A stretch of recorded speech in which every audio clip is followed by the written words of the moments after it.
Hello and welcome back to Strange Hungers. Last we left off, our party encountered Fire Knight Petra Utaya and dealt with her not with violence, although that was a factor, but instead were able to convince her to stay her hand in seeking to drag Kiara back to abjure the Empire and her duties as a Rajborn, as it was revealed that Kiara is not just Kiara Ashna, but Kiara Rajan. Then, the next day, the party began to finish up their last preparations in the city of Aethrai, including an encounter between Malachi and Barden, who have both trained as Fallow Knights, although Barden never finished her training, as well as an encounter with the courtesan, beloved, between Kiara and Tazriel, and completing the session with Matthias talking to his father and his mother, who told him he should not return back to his home city of Port-Int, and dismissed him. Therefore, we will begin this session with Awaish,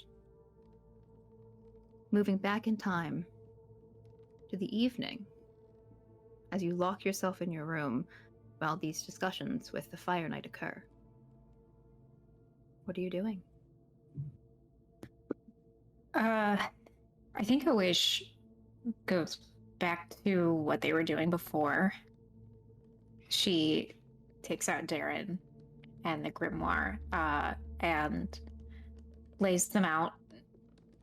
Has not spoken to Darren since that short conversation that they had on the way back, and does not speak to him now, and just gets immediately to work and works for like a couple of hours, and slowly as they do, as they become more and more engrossed in the work, the tinge of blue around the corners of their eyes and the corners of their lips slowly fades away. Their breath begins to even back out, and they just kind of achieve a level of peace as they become absolutely fascinated in what they are doing. And then after a few hours, their hand just stills, and they slowly put their head into their hand. Will you roll a d12 for me and subtract your intelligence modifier for the amount of time you need to spend working on your grimoire? All right, so I rolled a 9, so that's a 5. A 5. All right. That means you need to spend 5 hours working on this. I would say you've probably been able to get about 3 hours worth of time on it this evening. Yeah, that was what I was going to say. Mm-hmm. And you will need to spend 100 gold times your wizard level on components, which you could have picked up from the stall, or you can pick up the next day. Okay. All right. Noting that, you put your head in your hand. There's a pause. This late into the evening, other conversations have ceased. Your other companions have retired to bed. There's sort of a hum in your mind as you pause. The open book, Darren, slowly closes, and you see the eye on the cover blink open. Look at you. Well, look at you. You can't see.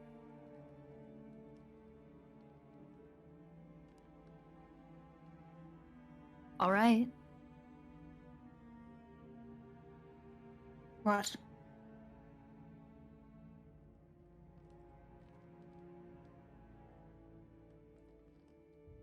Do you like that one more than me?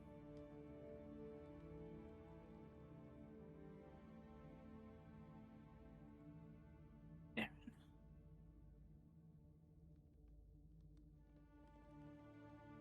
Why do you keep constantly asking me to reassure you of something that you already know? It's nice to hear it. Small corner of their mouth turns up. And they say, no, Darren. You are, with the complete, teasing that kind of comes with something that you've said a million times, the pride and joy of everything that I have ever accomplished, and my greatest friend. There's a delighted little shiver where the pages of the book flap like he's laughing. The eye rolls around, he says. And you're the asshole I have to spend all of my time with. Right. Fantastic. Are there going to be more plans like that soon? It wasn't like what we just did. Yes. No. Okay. Good.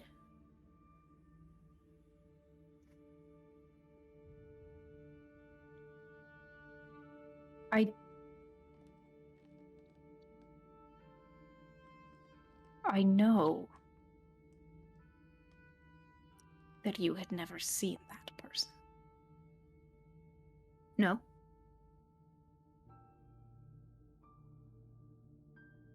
But I'd like to think that I instilled you with enough intelligence to understand who it was.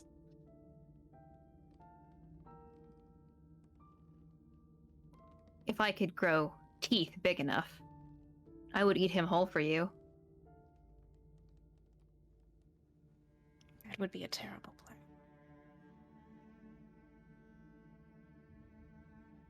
Maybe you should make me smarter then.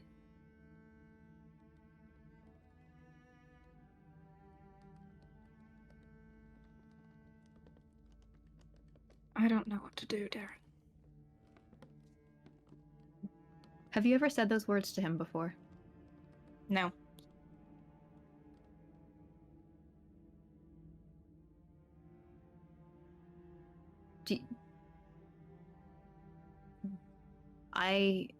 Can I help?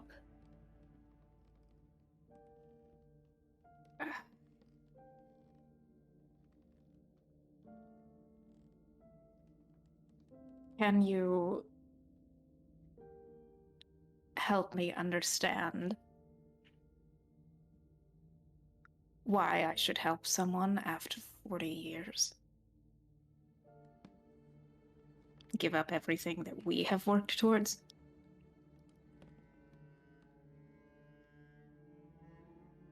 I haven't lived for 40 years. I know. And I think the only person I've helped has been you. But that has been a great joy.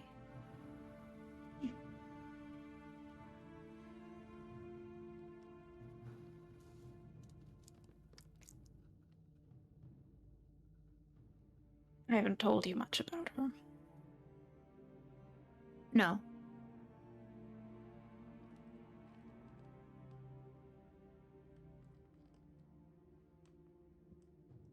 What if I said that someone like that doesn't deserve my help and never should?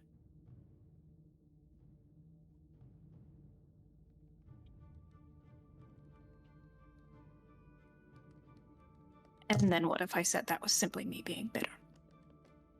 I would believe that.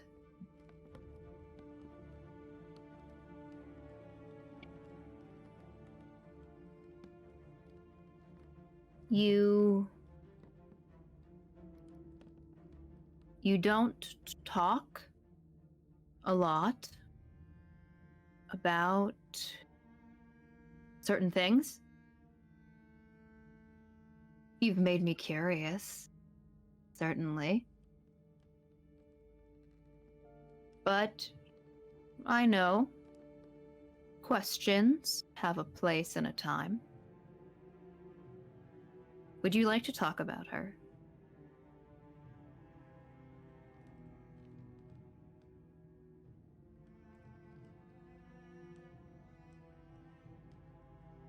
I know that this is kind of a DM also asking question. I think Oasia is going to open up just a little bit here. And she says, how about talking around her? Yes. I'll listen. I'll try and be quiet. I didn't create you that way. No.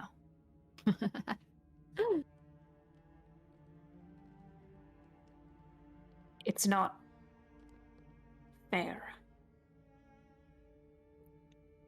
for me to hold any anger over her. And I don't.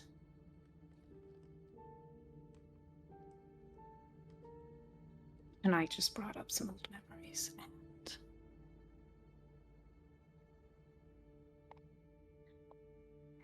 when everything happened, she told me that she was taking me home. And I believed her. And she didn't lie. But it wasn't the home that I was thinking.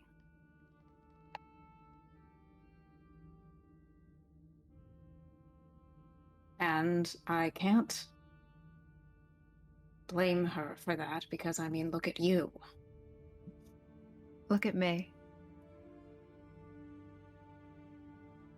You're the most... You're a magic talking fucking book. Haven't met another. You should have been out. I can't imagine that your preferred life was spending 30-odd years locked in a proverbial ivory tower. I can't imagine she would want that life either. Wasn't. I don't know if it's because I was made this way. Maybe that's your fault. Or if it's just what I enjoy. I hold no resentment for the years we've spent together. I've enjoyed them very much. Maybe it's because you haven't known any different. Well, then show me different. That's why we're here. I'm trying.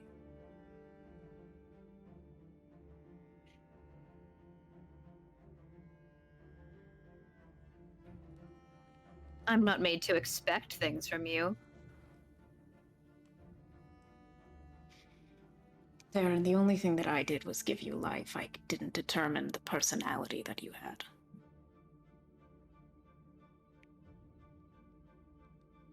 I don't think I could do that.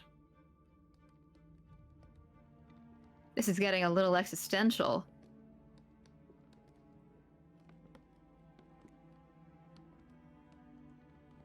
What if I learn this spell and I speak to her?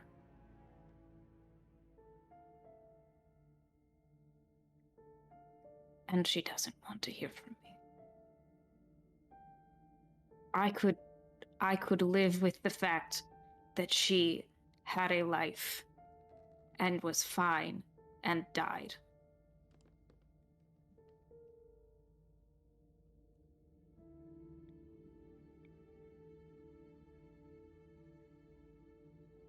that was supposed to. Then you get to talk to new people and learn new things.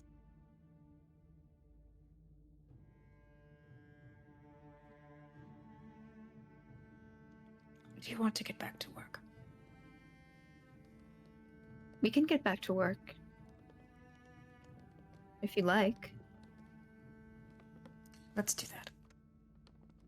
Okay. And I think Wish actually falls asleep while they are working. Lovely. The night overtakes you as your companions are keeping watch. And you wake the next morning with a soreness in your chest and a deep ache. By the time you awaken, considering how late you stayed up, the rest of your companions have made their way throughout the city. Errands, shopping. Before we continue with what you get up to in that morning, we zoom out from the Horkle cottages towards the Duck's Ring, where Matthias, you're stepping out of Foul Keep.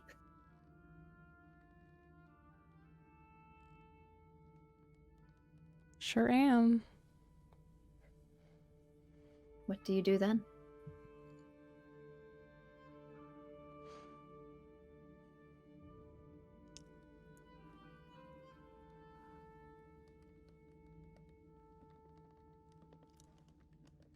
Is going to step quickly and confidently past the guards. He'll give a nod and a farewell, but isn't going to stop to make eye contact or anything like that. They stare openly and curiously as you exit, but don't say any words in greeting. And we'll pace out into the city, and I think we'll simply walk around for a little while. Gets his face is stone, and he has resting bitch face, so it kind of looks like he's angry. Yeah. And I think he just retreats into his mind a little bit and is walking, but doesn't have much concern for where, and probably sometime later will realize that he is somewhere in the city, unsure where he would have even gone, but doesn't exactly know how he got there. And at that point, he is going to make his way back to the cottages to look for a place to practice. Okay. You make your way back to the cottages. Kiara and Tazriel, have you finished your shopping for the afternoon? I think so. Yeah, unless Kiara's got something to get, I think we're all set. No, we're good, yeah. Okay. And Barden, have you completed your afternoon? Yeah, she's had a few rounds. Luckily, barbarian constitution, so Yeah. I think she definitely, starts making her way back since she hasn't heard anything on her little doodad. She does look longingly, if it's in the same area, back at that Furbog shop though, or at least thinks about it and just goes, "I'm for listings," and just keeps going. All right. Then I think around the same time, later in the afternoon, the four of you will reunite at the cottages. So then, back to Oesh, what are you doing this morning and afternoon? Yeah, a little weird, like, alteration. Please. I think that they sense what is going on before they will. Oh. You know how it is. Mhm. They were sleeping. So they had a dream. And in the dream, they stopped being able to move. And then they woke up. And they kind of wake up with a little gasp. And then it takes a long time to get going. They have to conjure their unseen servant a couple of times, I think. I think they do it once, and then they take a rest to regain the slot because they want it for the day, and then they cast it again. Oh, right, it takes an hour. An unseen servant is an hour, right?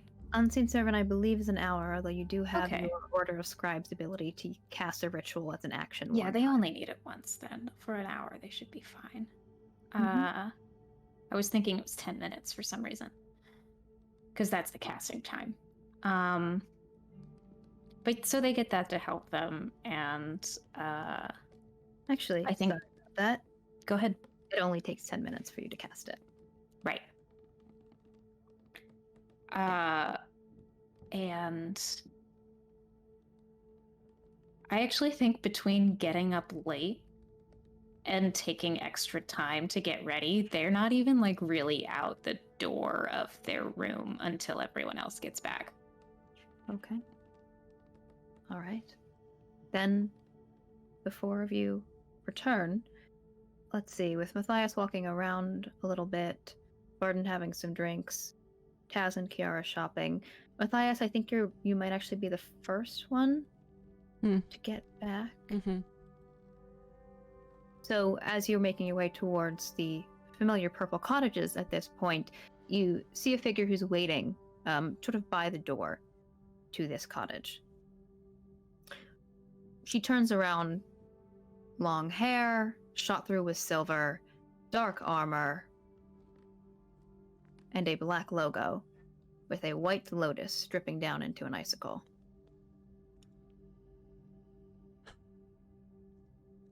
You have impeccable timing, as always. And you are late once again, Valerian. I had some things to attend to, and I got lost. You got lost. I wasn't paying attention. I thought I trained you better than that. I was distracted. I paid my parents a visit. Ah. That was a terrible decision. As I'm learning, even as we speak. Good thing you cannot do that in the wastes, or else we would find ourselves all driven into a snow pile, eh? Do you want to come inside? Or are you going to stay out here and have you dress me down all day? I can do that from indoors. Perfect. She does bump your shoulder a little bit as she walks into the cottage, and then the three of you will also step in maybe 5 minutes later. So Oesh, as you make your way out of your room, you see Vice and Matthias enter the common area. Oish? Right, Fern. Just who I wanted to see. Hello. Me or... Who else? Vice is great company. Would you like some tea? Vice doesn't have the information I need. I would like some tea. Yeah. Yes. Thank you. I'll go boil some. Can I boil don't some think- water? I don't think we've had the pleasure of talking very much. No. Oesh Sigores Gutmanbesh. Vice. Scarlet Aster of the Order of Black Ice. Quite a title. It is well earned. By what? more monstrosity than it looks like you have seen. She gestures to the scar on her eye, and then to your unblemished appearance. Yes, we can't all afford to look as terrifying as you. Afford. You look expensive. And then she sits down on the couch. And I come in with a little tray of tea.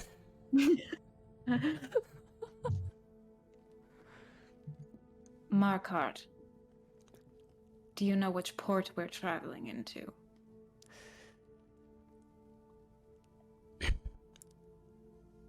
That is a decision that I hadn't made entirely yet, but was going to ask the others what they prefer. I know that I have a preference, but that doesn't mean that others won't find it unlikable. Can I get a map out?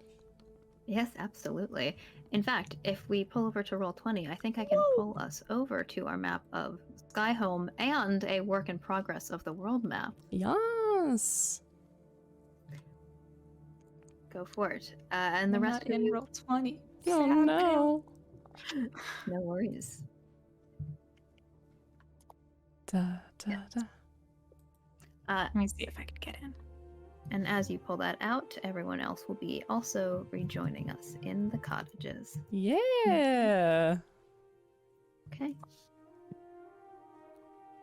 As everyone walks in, Awaish does look over everyone with just a glance, and then there is just the slightest bit of a sneer when their eyes land on Taz, but it's barely noticeable. Gosh. Do I need to roll to notice it? Give me an insight check.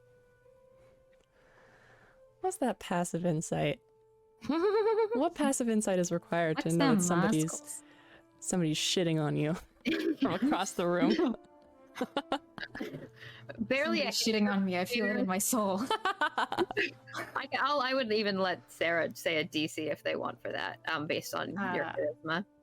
Dude, you want me to say... What is your passive insight? Let me know that, and I think I'll use that to determine the DC.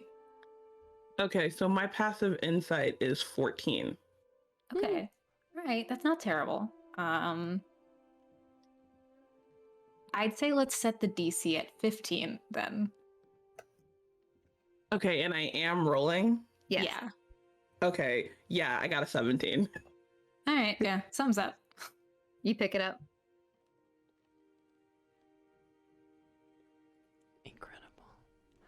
There's more water in the kitchen, if anybody would care for some. As for this, do we have the map on the Roll20 yet? I can't see it.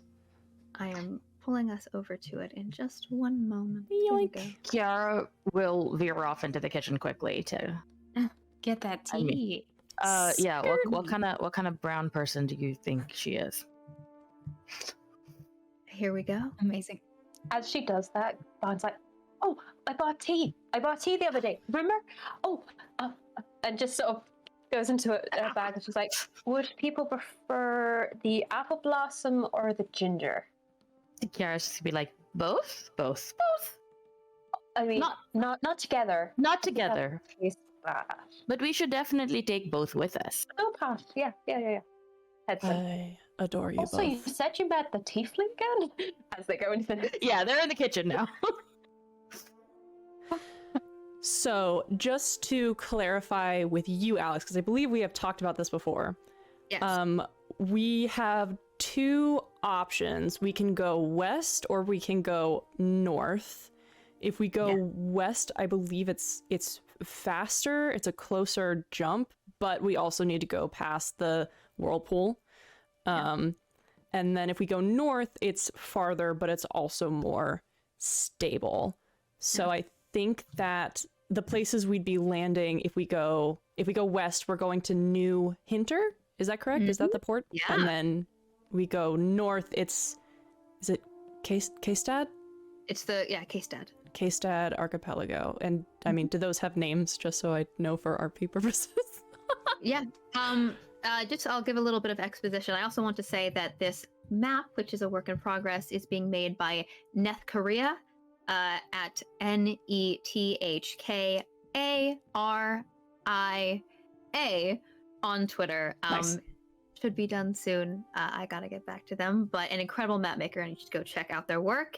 And again, to give a little bit of just description for our viewers, so we are currently in Lower Skyhome in Aethri. Aethri is actually kind of right where Port Int looks like it should be on this map, so we're closer towards the edge of Lower Skyhome. Lower Skyhome being more continent, floodlands. Upper Skyhome actually transitions into the Kvekdal Ocean. Upper Skyhome used to be more mountains and valleys, but it's been slowly flooding more and more, so most of the livable landscape has actually become covered by water at this point. You have a lot of these flooded valleys. So you could head into Upper Skyhome from Aethri. That means you'd be passing probably through Ventier's Keep, Cloudguard, towards Rayland if you wanted to leave from the very, very upper part of Upper Skyhome, or you could cast off from anywhere on the coast. Yes, exactly. If you wanted to head past the glacier, then you would be leaving through the Bay of Knaves, possibly, or the fastest way, the closest way that you could get over to the Valkyrie Wastes is by passing through the Hell's Gate Whirlpool. You'd also be heading out of, most likely, Port Ovar. That is the port on the edge of Lower Skyhome, which isn't currently on the map. Port Int and Port Ovar are sort of twin border cities that work in tandem, one against Bajau and one against the Valkyrie Waste. So you would be making port then at New Hinter if you passed through either the Bay of Knaves or Hell's Gate Whirlpool. You could also travel towards Godskull if you wanted to make your way closer to the main continent. If you look a little bit past Dragon's Maw Bay, you'll see Godskull. Then you would, of course, be passing more through Pirate Waters. So the main areas that you would be making port at are New Hinter, Godskull, or Kestad, which is the name of the town on the very edge of the Kestad archipelago. Got it. All right. Get ready, everybody. It's exposition time. Give me that exposition. Okay, so unroll the map. We have options. We can go west, southwest, or we can go north. North is by far the safest. How is it time-wise, Alex? Yes. It is going to take you the longest to go north. It's also going to get just a little bit colder heading that way. I mean, of course, you'd be passing through a glacier, but the closest way that you'd be going from Aethri directly to New Hinter is probably going to take you a week and a half. Cool. Okay. It's the safest. It's also the longest. That's the safest, and it will take you the least over water. Water travel, especially in the Kvekdal, can be very short or take a lot longer depending on how icy the ocean is and how the weather is. So. Great. Our other options, if we want to cut time, we can go west, go through the Hellspawn Whirlpool, and he'll point to it on the map, kind of trace the lines that I've drawn on there. We can also skirt around it, go through the Bay of Knaves, or those will both take us to New Hinter. Or we can go even further to the southwest and land in Godskull, but that will take us some time and also through Pirate Waters. So really, if we were wanting to take a risk and cut some time, we would go to New Hinter. I don't think we should even entertain Godskull. Otherwise, we're going to the Kestad archipelagos. Is there a reason you were asking? I just like to know what's coming for us. Of course. Vice also does speak up at that point. She says, yes, I know that I'll be making my way back to the Order as well, back to Mount Olior. So I will say that if you're traveling to New Hinter, I might catch a boat in a different direction. I will say this as much, Matthias. If you do take the way through the archipelago and stop by the Order, we might be able to send a couple rangers out with you on the very beginning of your journey. Obviously, they will not be heading with you into the deep wastes as are required of this expedition, but we might be able to offer you that support. That would be immensely helpful. Yes, that sounds good. If everybody wants to sort of gather, we can just make this decision now. So we simply can't miss out on Vice's amazing company. You are a bit of a bitch, huh? Thank you.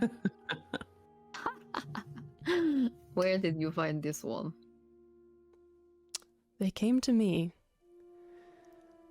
We go north. We'll be able to hop over to the K-Stat Archipelago, and we can also stop by the Order. They can send some rangers with us, which would be a big help. Oh, what was that? Anybody hear that? Ghosts. I didn't Oh, hear. it's Crunchy Mike. Don't worry about it. I love that Crunchy Mike, man. he makes he makes the best baguettes. That'd be amazing. That was a cart passing by outside, and someone just broke a baguette right by the window. Beloved NPC, Crunchy Mike.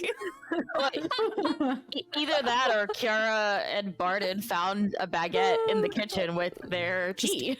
Oh god, you have no idea how old that is. Whatever college student left that there. Oh, Christ. They call him Crunchy Mike because he keeps baguettes in his pockets. This man is made of croutons. I'm so sorry, I can't stop. He's never stopped. Okay. Definitely canon. Yes. Hi. I love you. Bye. Sorry. Also, I don't know if you all would be interested in seeing the Order. They do have some hot springs. Could be a nice stop. Yes. That is not all we have to offer.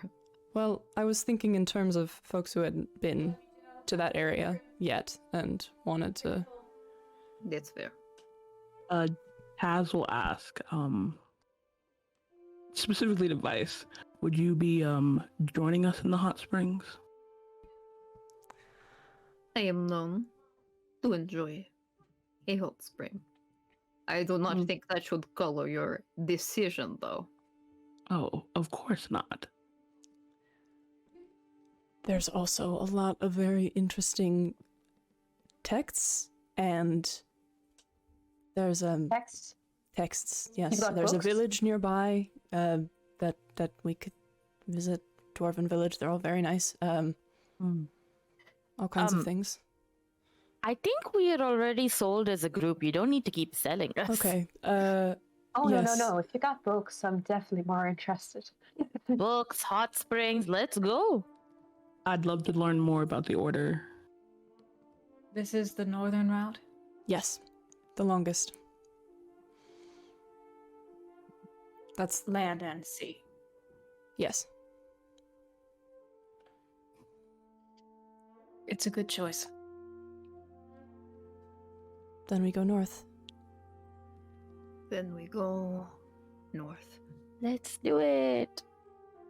Vice lays her hand on the map, traces the route. You see her finger slide over Aethrai, Ventir's Keep, Cloudguard, Lycastle, the Tomb of the Forgotten, to Rayland. So when are we setting off? I believe we're just waiting for a letter. Yes, there were some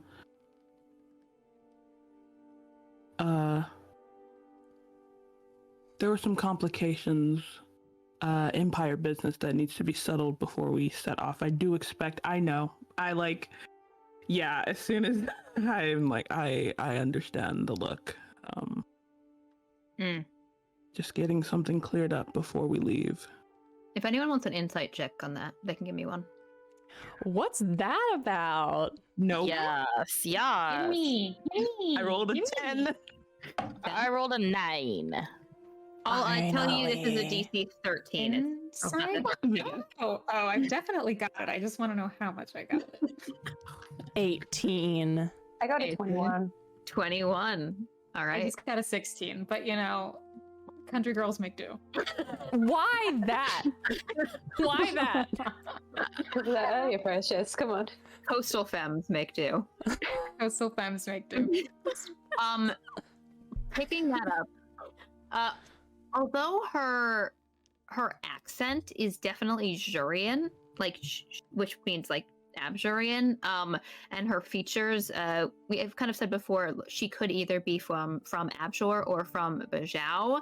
With that look, as old as she is, as scarred as she is, Vice fucking hates the Empire, despises. Which means that she, especially I think Barden with your history knowledge, might put together, she's probably a veteran. There's been wars going on between the Asli, which are a conglomerate of nomadic peoples who live in the desert, and the Raj, for many, many years, as much as the Raj has been growing, the Raj has tried to push their way into Bajau repeatedly and have been unable to conquer more territory. They claim that they are the most efficient way to fight back the wild, and the Asli say, you have no idea how to handle our sandstorms or any of the many, many kinds of monstrosity that we face. So, conflict has been going on there for a while, considering the approximate age that Vice might be, even though she is apparently a member of the Order, which means she's probably spent a lot of time in the Wastes. Yes, she has no love for the Empire and is very willing to make that known. I think Barden. Is the psychic link still going? Yes. Barden's just gonna into Tasco. You might want to pull back on the whole Raj thing. I don't think she's a fan. Just so you know. Thank you, Barden. The Empire always has complications. You should clean it up as soon as you can so we can get on important business. Yes. Of course. All right. Then you wait for that letter. If our preparations are ready, I can go book us some kind of transport through the floodlands. That would be very helpful, if you're willing. I am very helpful.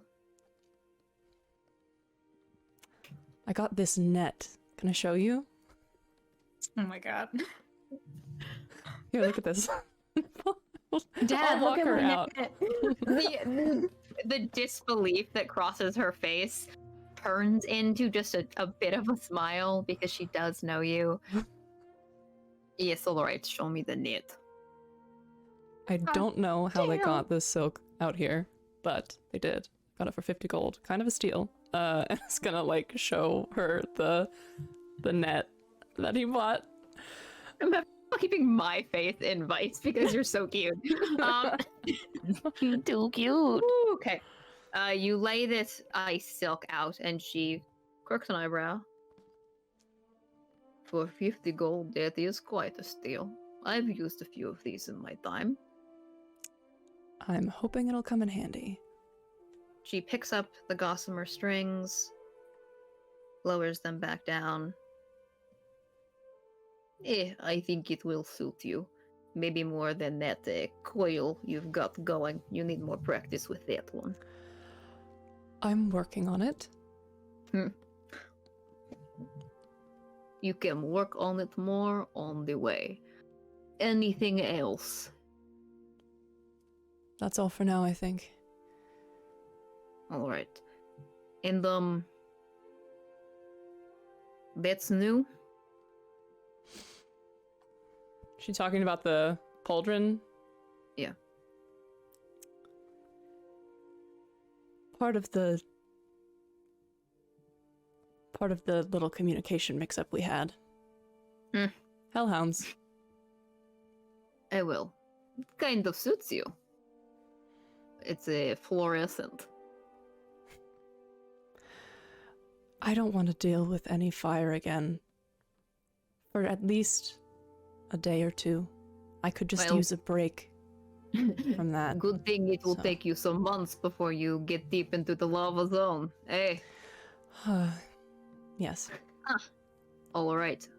Then I will see you as hats later this evening. Hopefully, we will be sitting out. Goodbye. She stands up. She adjusts her armor. She smirks at Oish and exits.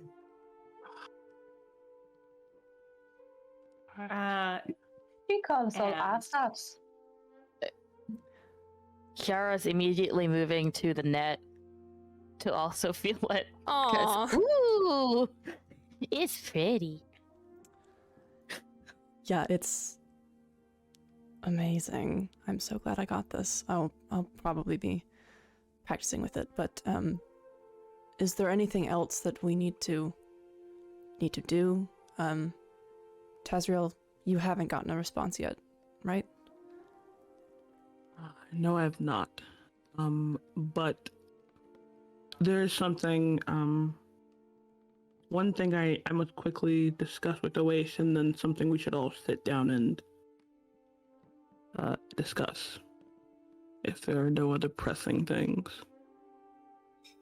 Not at all. I have some personal matters, but I suppose the conversation can take precedence. Thank you. And I'll just get up and walk back to the hallway and just kind of, Taz doesn't know to suggest, oh, should we talk in your room or my room? Like, both feel kind of weighted. No, it's in room to different- suggest, so it just stands awkwardly in the hallway. What do we Amazing. call the other three? What's their nickname? They're just talking about tea while these two stand awkwardly in the hallway. We Yeah, can good. go outside I mean- if you like. Go practice. I wanted to get some. I mean, Barden does like take a second to like push the apple blossom tea towards Matthias. Just like it's like the one from home. Have you ever tried this? It might be a Nook thing. Go on, No, give it a try. I don't think I have. Kiara's gonna link arms with both of them and just say, "Let's go outside and give these two some privacy." Yes. Okay, I'm taking my tea there. We Exit could try out the net. with tea. could try Yes, the I was net. Let's hoping give that it a we go, might be yeah. able to do that. Yeah, Yeah. I'm gonna go. We're gonna go throw that net around. Okay. As they walk into the hallway, a little physicality note. Oasis does have their staff out, but they usually keep Darren in their pack. But today, as they've come out, even though their hand is hidden, they do just have him kind of like. If Oasis wasn't such a mean bastard, you'd call it cradled in their arm. And they go to meet Taz in the hall and say, I suppose you're looking to split our winnings. Yes.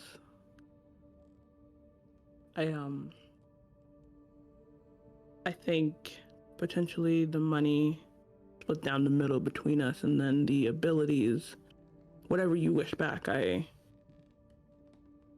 think I know something that I have of yours, and then maybe some of them shared with the others to make this expedition more a success, to make sure this expedition goes more smoothly. There are things more valuable to me than what I've lost. What of the years? Would you like those?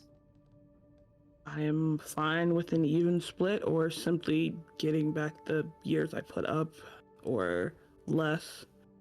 I don't think I'll be, I am long-lived, but I don't think I'll miss those 50 years in this line of work. Yes, your type often die easily. If And- that's all. As soon as Zoe says that, my thoughts flash back to a memory with Valhyrie, and I just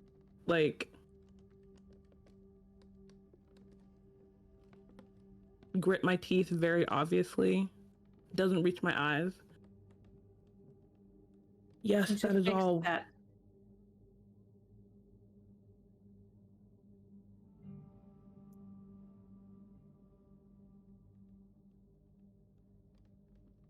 I wouldn't start commenting on what others should fix unless you'd like others to start with you as well. And if You this are conversation welcome to is criticize me all you would like. you, I'm only looking out for you. if this conversation Listen, is Tazriel. over, It's not now. Tazriel. I noticed your reaction during the Fulcrum Expedition. It was difficult to miss.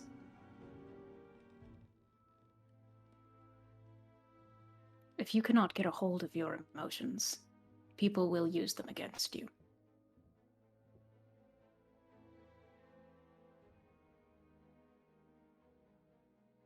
please follow your own advice. Don't think I didn't notice whatever was going on during our gambling endeavor. I'll handle mine and you handle yours. And if this conversation is done, we can speak with the others and share out these abilities that I have gained. I'm sure I don't know what you're talking about. And I know you're lying. I'm And then I allowed go to lie outside. to you. As Taz goes outside and Oasia's finishing those words, they spit after him because you lied to me first. And that's it.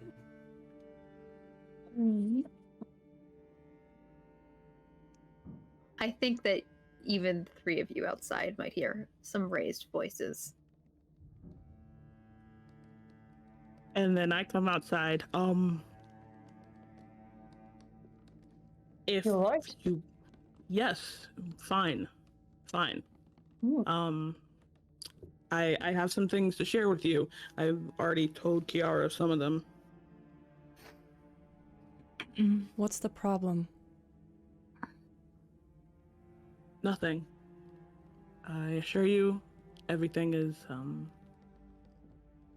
fine on our end.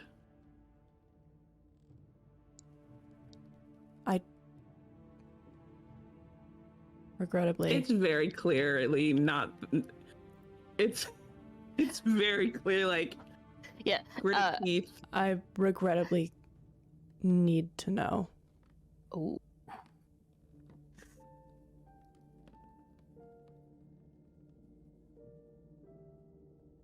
Oh, our connection's still up. So, in your head, unless Alex, has it been 5 hours? I don't think so. Okay. So in your head, I tell you this to respect the chain of command, and we were gambling, nothing illegal. There was an interaction, multiple, between Oash and another individual. That's all I know. And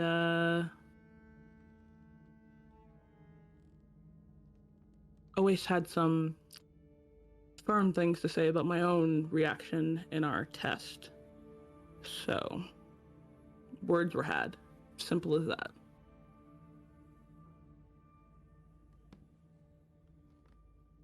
It's fine.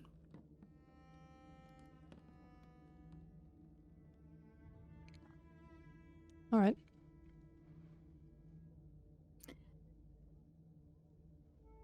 So, unaware of all of this that's happened, but just seeing the tension on Taz's face, Kiara's gonna come up, link an arm with Taz, and just say, "You don't have to tell us, but as long as you're okay, we're okay."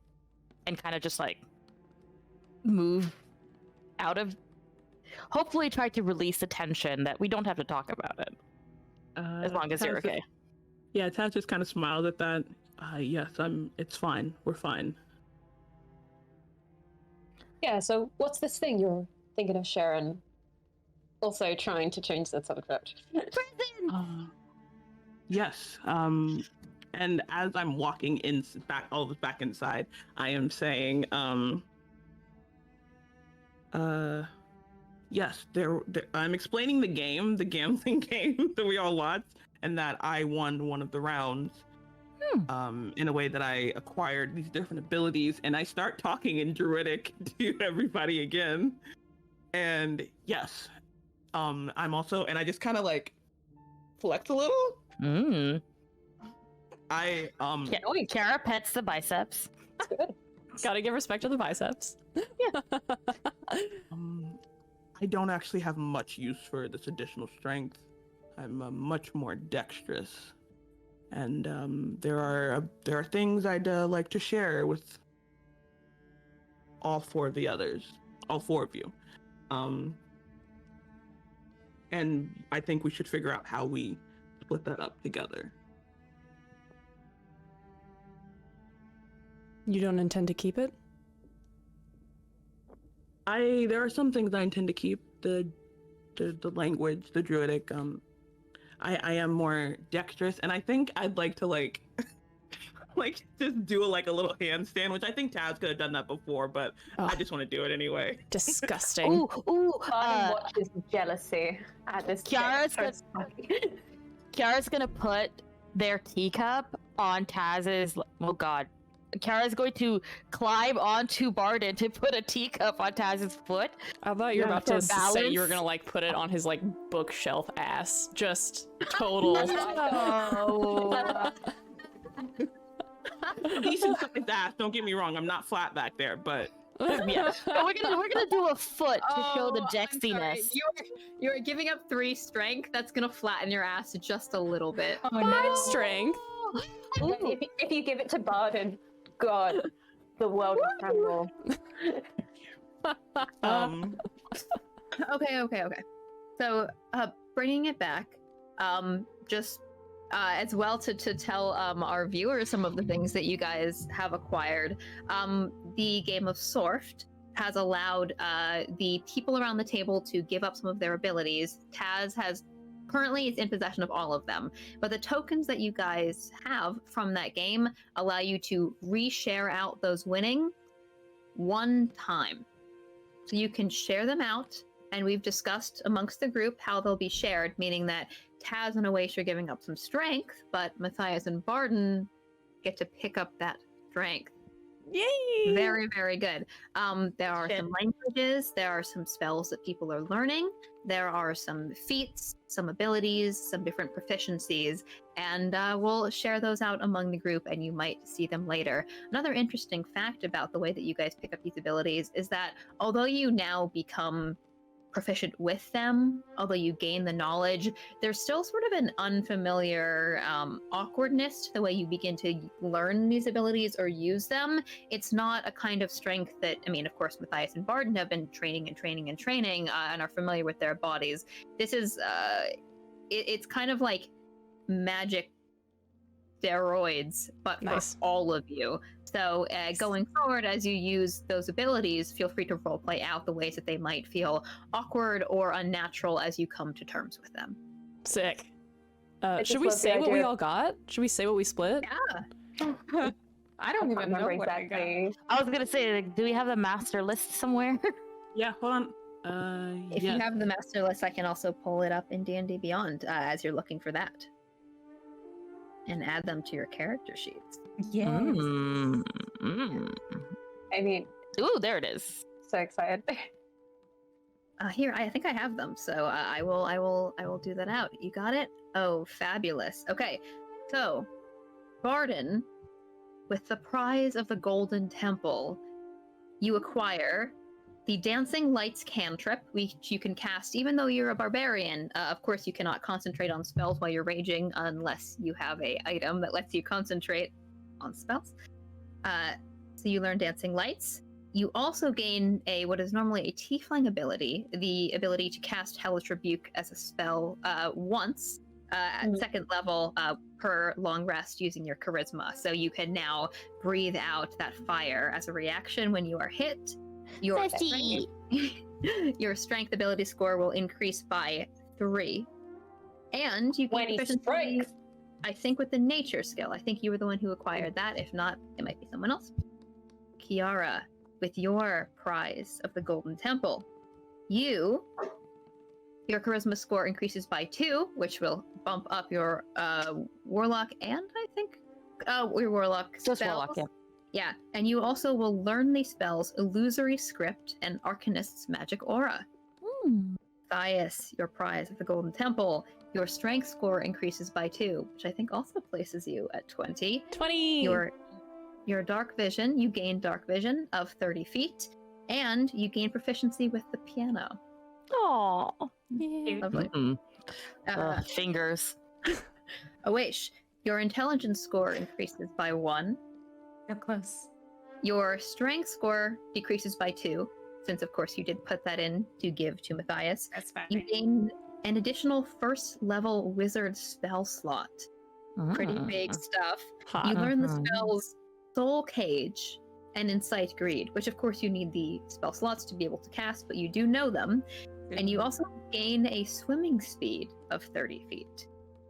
And finally, Tazriel, your prize of the Golden Temple, your dexterity score increases by 1, your strength score decreases by 3, going to Barton.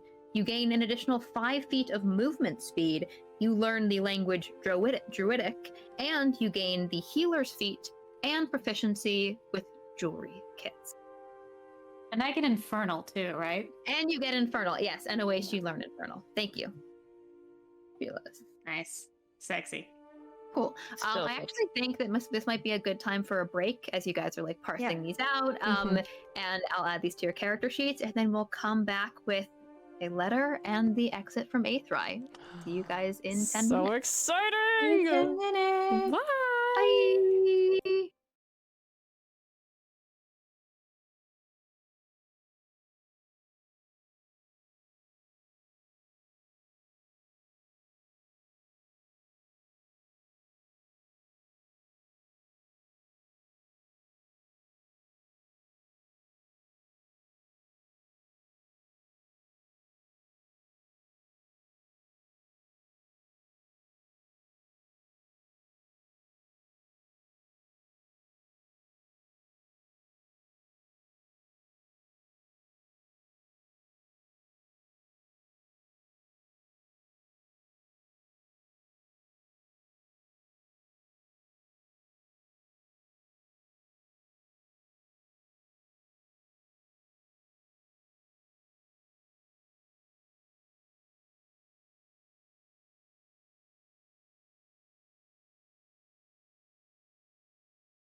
You have all sorted out your serfed winnings.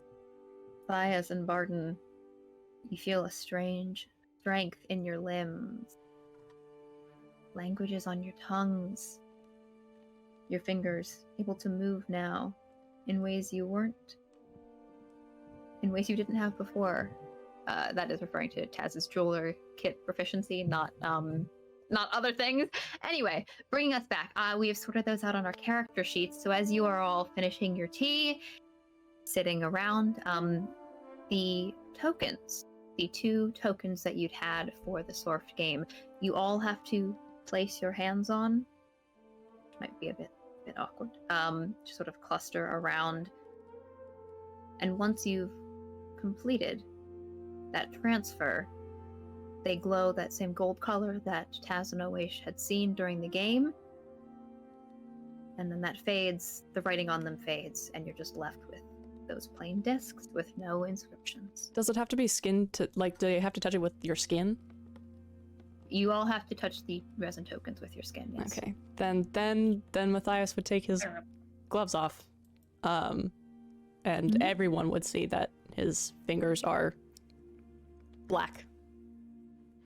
And whoever has to touch his hands, very cold. Very, very cold. That's it. Which just raises a brow and looks at him. Pointedly not making eye contact with anyone. Yeah, Nice. Kiara notices it, but is polite enough not to like. Well, I think you noticed Kiara's one of the only people who's seen it. Kiara has besides right. Taz. Okay, Yeah. so then. Barton looks a bit concerned, but Oh, they didn't keep their gloves on with Taz? Please. I'm sorry. I'm not sorry. I did have a question. Uh-huh. Yes. For the Prize of the Golden Temple, the spells we got, we have to have spell slots for, right? You have to be able to cast them. So you might now have the knowledge to cast spells that would be cast at a higher level, but you cannot actually manifest the magic to cast them until you have access to that magic. Okay. Which means that, for example, Oish, although they've learned Soul Cage, they sort of like have the knowledge now of what it would take to cast it. There's no, it would take a lot of time and training to actually manifest the energy to be able to cast that spell. Okay, so same for Kiara with Arcanist's Magic Aura, because they have lesser restoration that they can cast through a lineage, but they don't have second level spell slots. Yeah. I So also now have 2 different spell attack DCs. wild. Because my charisma went up, but my wisdom didn't. Yeah, that's going to be tough to keep track of, but let me know and I can always help you out with that in combat. sorry, Yes. for Barton who channels through her sword, is that going to be a case of trial and error and just sort of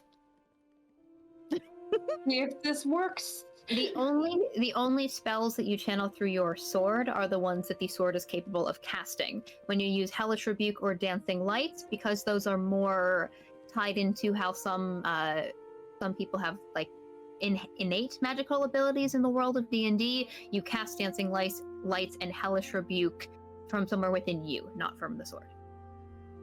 That's why they're tied to your That's charisma. Yeah. Cool. All right. Any more questions? Fabulous. Then, Tazriel, you pull your hands away from the Sorft game, and you feel a warm sensation in your pocket.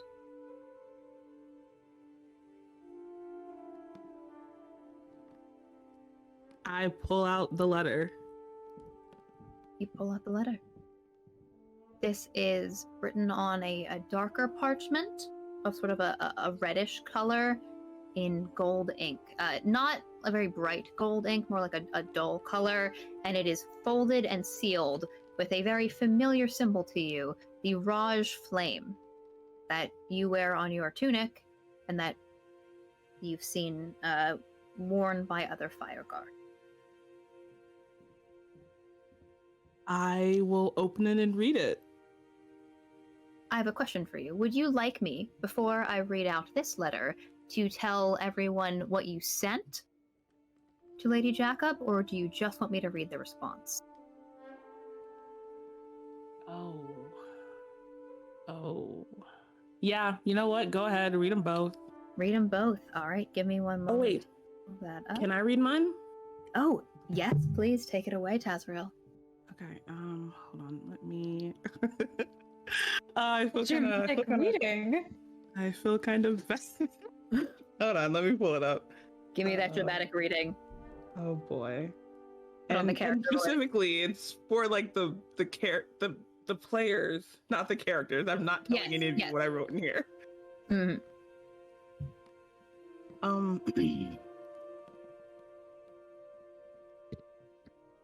The expedition to the wilds is well underway. We have received the necessary funding and shall set out in the next few days.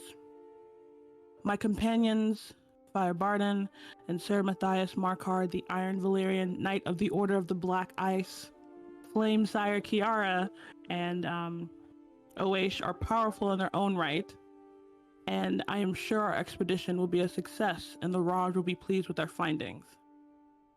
Unfortunately, my purpose to write you is not this update. It is to discuss a more urgent and potentially dire matter.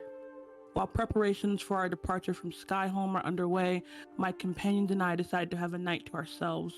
3 of them, Matthias, Barden, and Kiara, attended a play, while myself and Oash went next door to an upscale gambling den.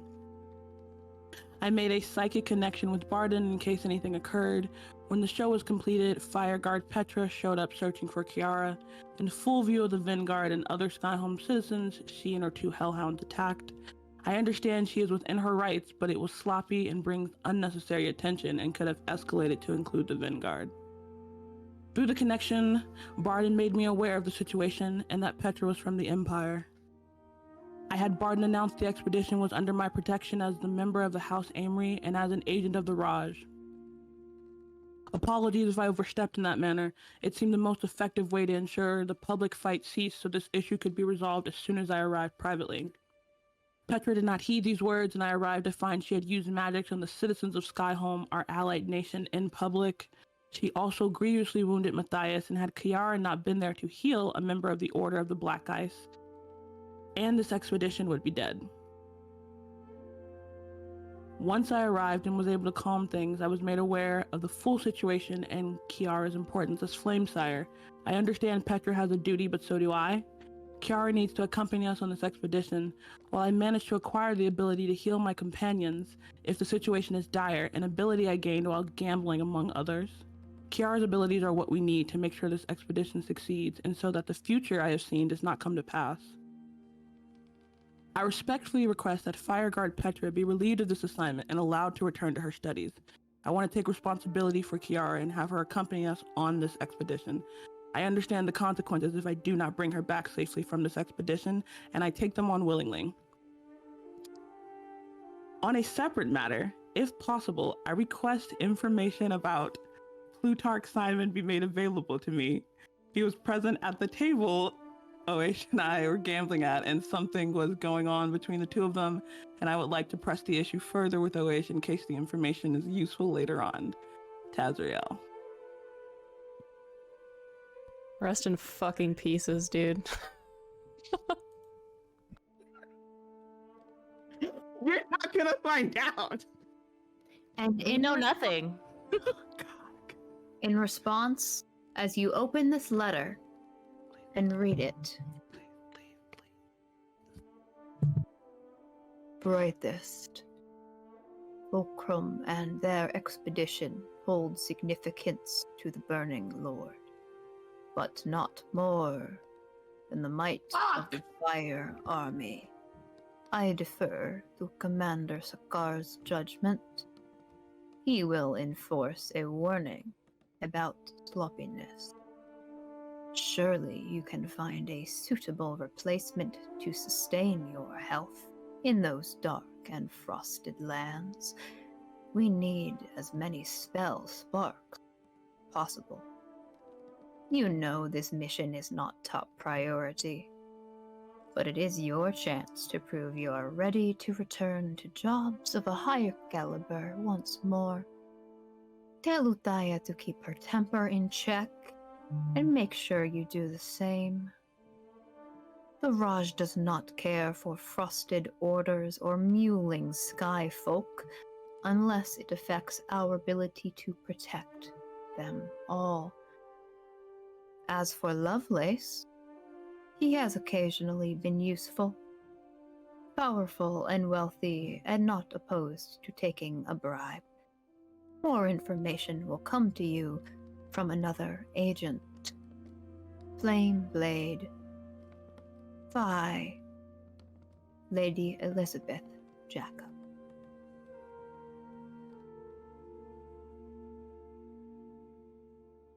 I don't read the letter out loud. Obviously. Mm-hmm.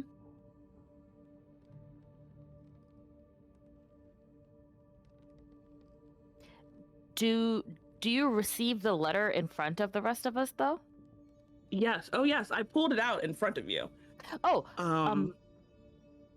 so are we good to go? Can we leave now? I have a few things to do before we depart. Then yes. Oh, excellent. I want adventure. Let's go. I put the letter back in my pocket and go into my room. I don't even say anything to anybody. I'm just closing the door, and you hear a God, is this place has got like what, a vase or something? You hear a loud crash, like something shattering. There are those emotions again. I'll be back. Where are you going? You didn't hear it. I have a few letters to send. And a few things to cash in. I'd like to speak to you. Can I come with you now, or shall we wait till later? You would like to accompany me on my errands? I don't have much else to do. Their lip curls for a moment, and then they glance down at your gloved hands and give a single nod. Pull those gloves a little tighter. Right. Before we leave, that didn't seem promising, he says, nodding towards the door. So, just in case, turns towards Kiara. Just be on your guard, and remember to call if anything bad happens. Yes. And I'll stay with Barden. Yeah. Yeah, gotcha, bestie. She kind of nudges your arm. Be fine. And maybe we just pack all our bags if we have to leave really fast. I think that's a good idea. Okay. Let's go get that sorted. Ready. Sword on. Off we go to first the post office, then the casino. Actually, first casino, then post office. Order of operations. All right. I can pull us over to the Aethri map once again. Sure. Lovely, lovely. Here we are. Back to the Duxor, which means you are making your way quite a ways around from the Horkwell cottages, down the stairs to the outer ring, and the far, far southwestern edge, I think it would be, of the city. You can grab a cart if you would like, of course. Sure, yeah. Let's do a cart. Yeah. Yeah. Okay. So you know where they are already. You can just both mark a copper. Pretty easy to do. Mhm. Yep. In the light of the early afternoon, the Duxor is less colorful. No music is playing. There's no band out on the open veranda. And there are more vanguards who are standing by the doors, but they're sort of like walking around. They're not really paying as much attention. And you also see a few other carriages or carts that sort of pull up, people who make their way in and then make their way back out. If you're just standing and watching and sort of taking a look, so they do exit with some pouches. Plenty of people who get too drunk, leave the casino, and then come back the next day to grab what they're supposed to pick up. Yeah. Awaish takes a look at the entrance, calculates something really quickly, and then looks to Matthias and says, "It might be better that you're here after all. Come." Do you anticipate trouble? After the way our mutual acquaintance decided to exit the building, yes. All right. Tazrael, although we did nothing wrong, exited in a way that may suggest we might have. I see. 1 second, I think my roommate got locked out. Oh no! No worries. You take care of that. I take my sword out and I stab Awaish in the chest. Oh no, R.I.P. Wizard. I bet you could do it in a single hit.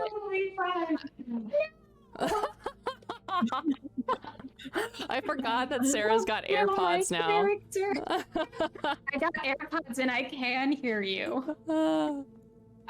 Okay, all right. So we dismount from the cart and head inside to pick up our quarter. I'll Okay, stand up straight and puff my chest out and look intimidating. Do you both want to give me charisma checks? I will. No, I want it from both of you. I don't want one of you to make it. Yeah, no. Yeah. I believe I have a negative to charisma right now, correct? I think you have a negative and maybe disadvantage. I don't think disadvantage. I think I take a penalty for the check. Yeah. Just a -1 then. Can I use my intimidation not proficiency, but skill? I want your general charisma here. Okay, that's fine. Oh my god, it's the same. Why did I fucking ask that? That's a 15. A 15. I got a 2. Ooh. Wait, no, a 3 because it's just a flat roll, not a negative. Yeah, I got a 3. As they walk in, I think even Matthias, who is not the most insightful, noticey boy, can tell that Awaish is slightly stiff, and so they look mean. They just don't look like the kind of person you'd want to give anything to. Mm-hmm. Enough. But Matthias, people don't shoot you a second look.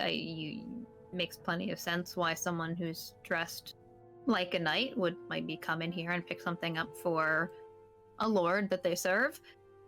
Unfortunately, it doesn't really look like you're accompanied by a lord in this case. She's having a bad day. You make your way, sort of like stepping inside and looking around. A shorter halfling fella in a very nice suit comes up to you, says, "Can I help you, sir?" I believe you can address your questions to the person I'm here with. And gestures to Awaish in a way that's like deferential. Just put on a little bit of he'll put on a little bit of his courtly shit and like indicate that this person should be talking to them and not him. All right, can I help you?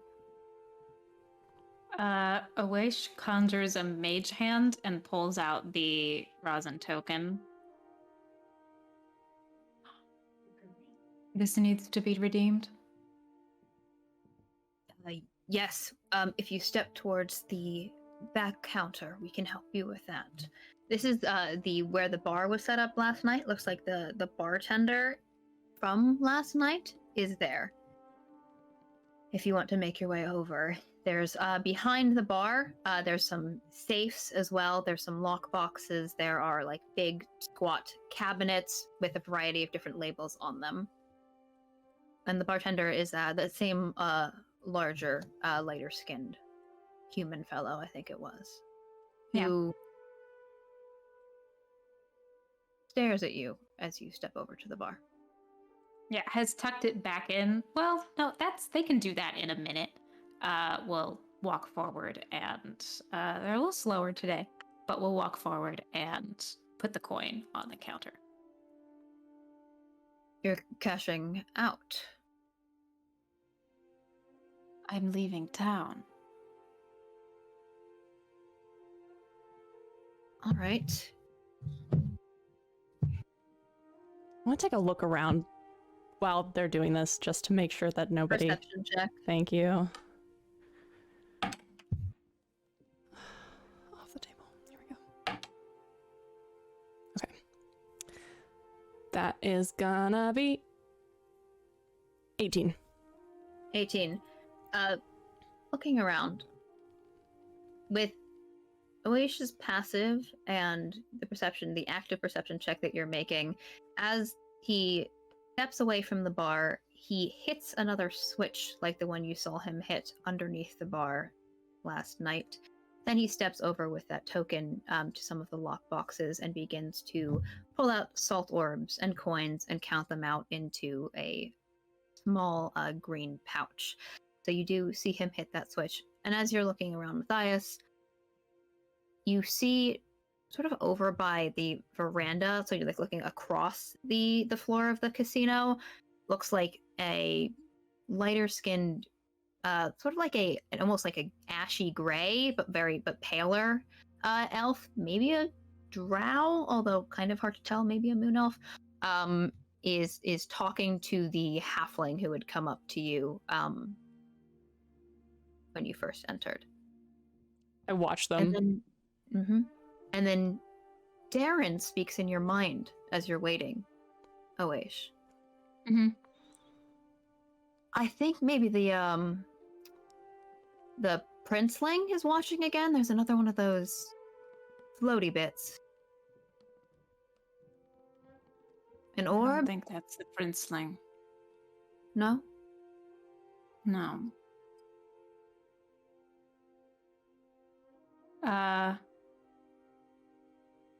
I'm going to wait. I don't want to make any trouble in here. He steps back over with your pouch. He does sort of like lay it out, slide the salt orbs and the coins out, like count them out for you in a very practiced and quick manner so you can see that everything's up to code here, slide them back into the pouch, hand that over to you, keeping your resin token. Says, pleasure. We hope to have your patronage again sometime here at the Duxor. Pleasure.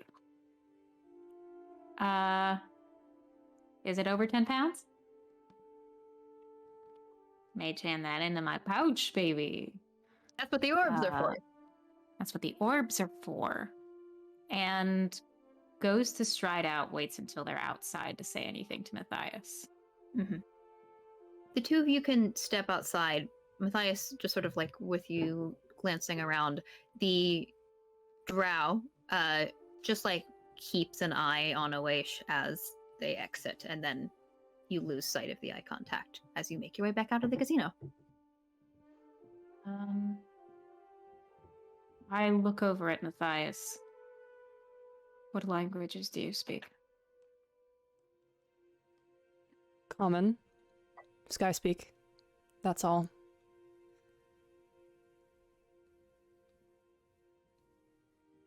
All right. And then speaks in Darren's mind and says, Go take a look at that, why don't you? having him cast Identify. I'm gonna need another Arcana check, like the one we had you make before, to see if you sort of capture that orb and see who it might be from. That's a better roll. Arcana is a +6, so that's a 22. Very nice. Darren wraps his pages around the orb and swallows it up. It's floating above you now as you step away into the street of the casino. So it's a bit of a sight, him doing this. And I am going to use my ritual spell casting to do it quickly because I don't want it to be I I want it to be sudden for also the person casting the scry. Got it. So he slams his pages around and then he sort of drops back down, quick as he can on your order. This is not a fire-flavored spell. In fact, through Darren's sense, it is familiar in an uncomfortable way. I would describe it as slimy.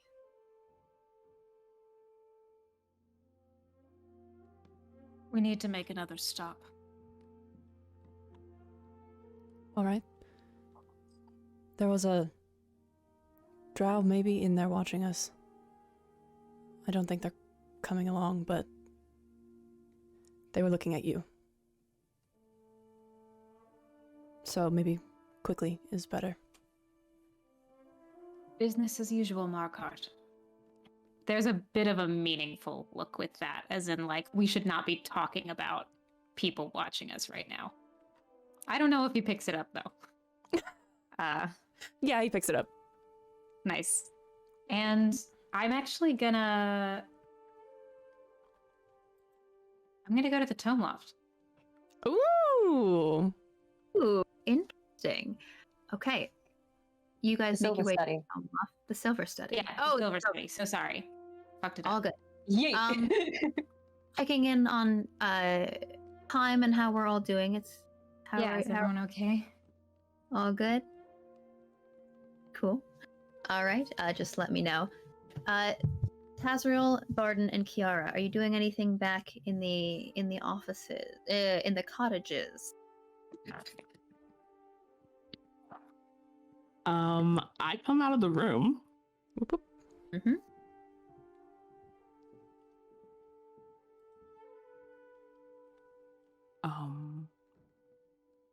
Kiara, Yes? you might want to reach out to the prince, as we discussed as a backup plan. Okay. Okay. And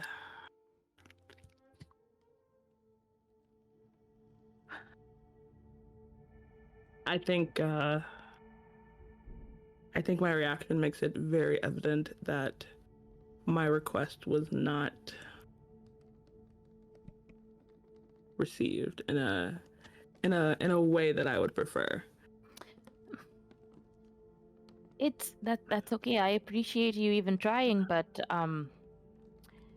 I've been running for this long. I'm happy to keep doing so. But let's see if Nomi Chachu can help.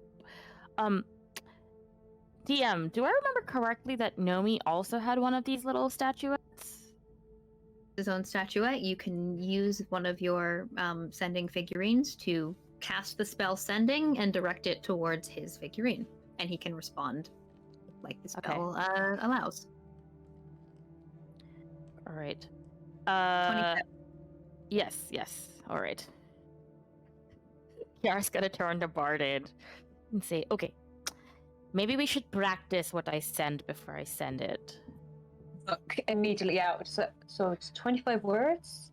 Yes. What was it that Tazriel that said no? Commander Jacob. Commander Jacob. I wondered Okay. if it's better to see if he's still in town, then we can just ask to meet with him. That could work. I think Kiara's going. So I'll say, I should say who I am, I suppose, just in case he didn't recognize me while, singed. Okay, so Nomi Chachu, this is Gamna. I'm getting ready to go on the Fulcrum Expedition, but the Raj doesn't like it. Is that too many? Or maybe how about Nomi Chachu, are you still in Aethrai? We need to talk. This is why we practice. Okay. So I think, yeah, Kiara's just gonna ask, are you in Aether or we need to talk? Okay. So without any identifiers, just saying, but she does say no Michachu. Okay. There's a moment. You send that off with your little figurine of yourself. And then you hear,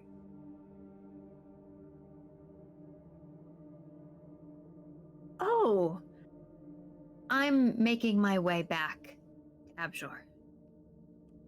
Hope planning's going well. Sorry. Am I supposed to know who you..." And then it cuts. So bad at singing. Okay, so he's headed back to Abjur. Maybe we just use one of your figurines to say, Go through all of them. if I hand mine over immediately. we're getting ready to go, can you get is it Commander Jacob Tazriel? Commander Jacob is deferring to Commander Sakar's Commander Sakar. expertise, so maybe Commander Sakar. Yes. We're getting ready to go. If you could get Commander Sakar's off our ass, that would be great. Are you gonna say who you are? I'm Kamna Deimos' daughter. Oh, Okay. Deimos. Sakar? I hate him. He scares me. Do what I can. When I get back. Good luck. Let me know if you find anything cool on your way. Okay. So dumb. Okay. So now we have two different powers in the Raj asking us to do two different things. So let's go. We pick which one we listen to. That's how that works, right? And Taz is, I like- Both Barden and Taz are just like, Taz is playing back in his head what exactly he said to Petra on his honor. He's like, did I make it clear Kiara wasn't gonna run off before we had an answer? Did I just make a blanket statement? Like, what was that unclear? And because What is a consequence anyway? What is a consequence? Not everybody that wants you gets to have you. this isn't about this is Taz's values. I his know. honor. That's what Kiara's opinion of this is. It's like, y'all can doesn't mean you get me. Okay. Ah. I love that in your letter, Jacob said, you can tell Uthaya to keep her temper in check, but you have to send Kiara home with her. And y'all are like, we're just gonna leave Petra to to her temper at this point. All right. What are you One doing? question I have is, how much, I guess, has anyone at any point filled Awaish in on what's going on with Kiara? I didn't. I don't think so. Unless Matthias did this. Because we did talk about leaving right away and packing our bags just in case, so... That's not what I'm intending Yeah. on talking to Oish. Okay. Okay. Yeah. I'm just curious in terms of, like, They what probably Oish is would have gonna know. caught that something was up, but is not currently pursuing it. Okay, Probably okay. will in the future, but yeah. Which, All right. you're just gonna come back to us all, like, heading out. Oh no, we have to break the law? Yes. Okay. All right. So then, wrapping up that scene, as you all begin to finish packing your bags from the Horrorquill cottages, Matthias and Oish, you make your way to the Silver Study. This is in the college ring of Aethri, sort of closer to between the Low Market and the Surdux Quarter. In the light of this day, a bit colder today, you see the blue building, the bird statues, and the closed doors. As it comes into view, Oish will take out the grimoire, summon a quill and a mage hand, and write, "Coming your way. Hope you're recovered."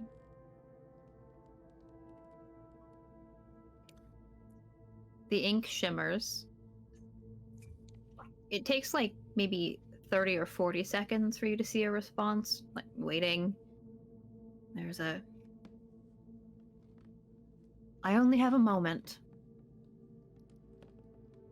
Doing just fine, thank you. And they won't write anything in response to that. I understand his time is precious. Mhm.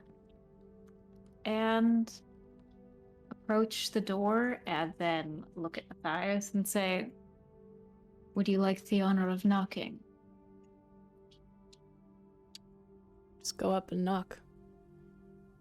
You go to knock and the door swings open before you can.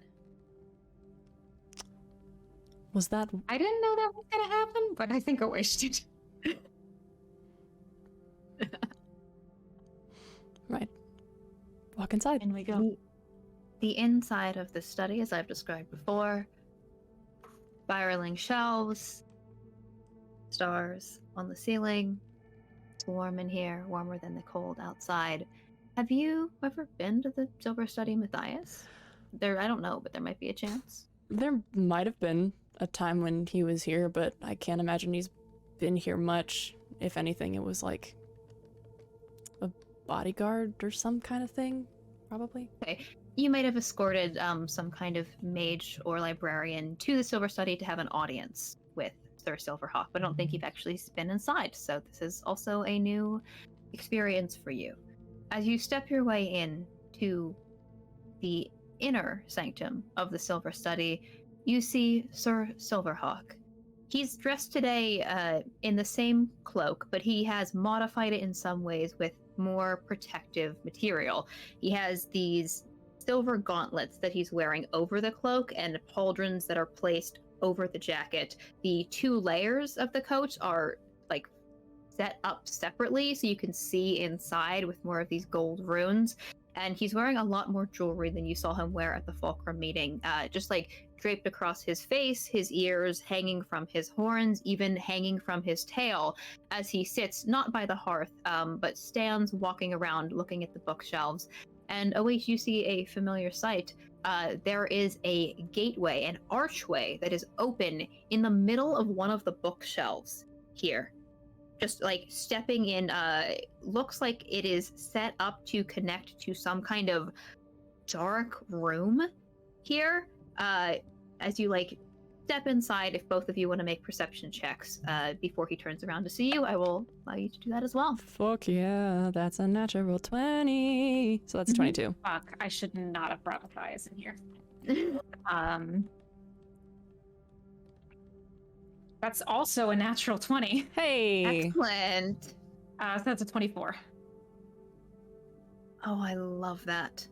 The two of you step in here. Matthias, you see that there's one... Matthias, no, wait. An armchair that looks like it would normally be set by the fire has been slid sort of out of place, and there's like a towel on it. There is the gateway that you look inside and see. You both step around and just get the right angle to look past the gate and through and into it. And what you see is haunting, to say the least. A dark room with honey dripping from the ceiling onto a propped up skeleton that is like half of the bone of its face looks like it's been pulled apart and is being held together by some kind of hardened amber. The skeleton itself is smoking slightly, with this dark energy, and its hands are sort of raised up and moving and spelling something out with its fingers that Awaish you catch is in Thieves' Cant. Past this like dripping honey, the skeleton, you see rows and rows and rows of tombs. White marble, dark stone. Some of them are encased in these thick boulders of that same amber color, and there are people standing within this room through the gateway who have cloaks up, similar in color to Siren's sort of navy statement, with just silver eyes that are embroidered on the bottoms of the cloaks. And then, as you see that, he turns around and the gateway fades, slamming close. Yeah, right as Awish catches sight of that, they actually do take their hand out of their skirts and place it across Matthias's chest, which is quite a move because there is literally no hiding today what is happening, and so Matthias can feel their hand shaking against him, and they look up at him and go, "Wait outside." I'm real sorry. I know he's not going to. Oh boy. yeah.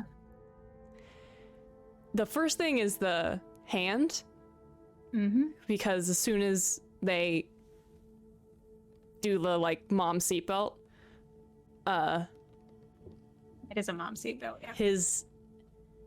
his arm moves just reflex and just like wraps around their forearm. Sure.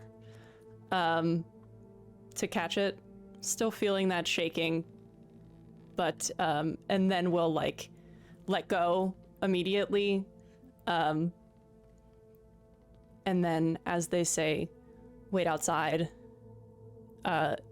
he looks to Awaish and then towards where that archway just was. No.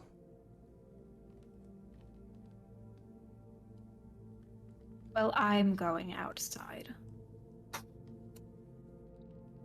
Sir Silverhawk turns around, says,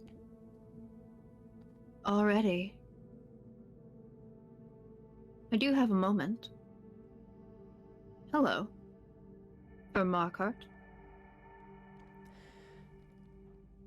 Bows. Hello again. Can you see it?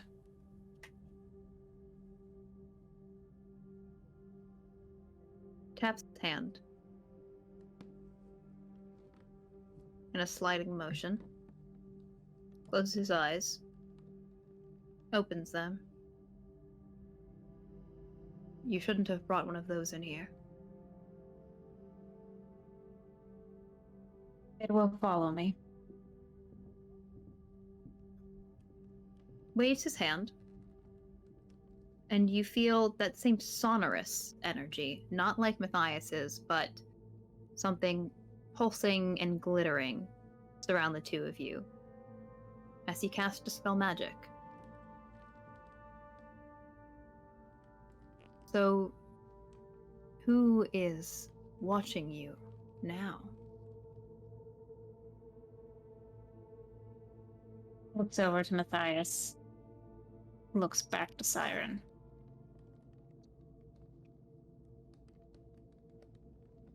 I only have a guess.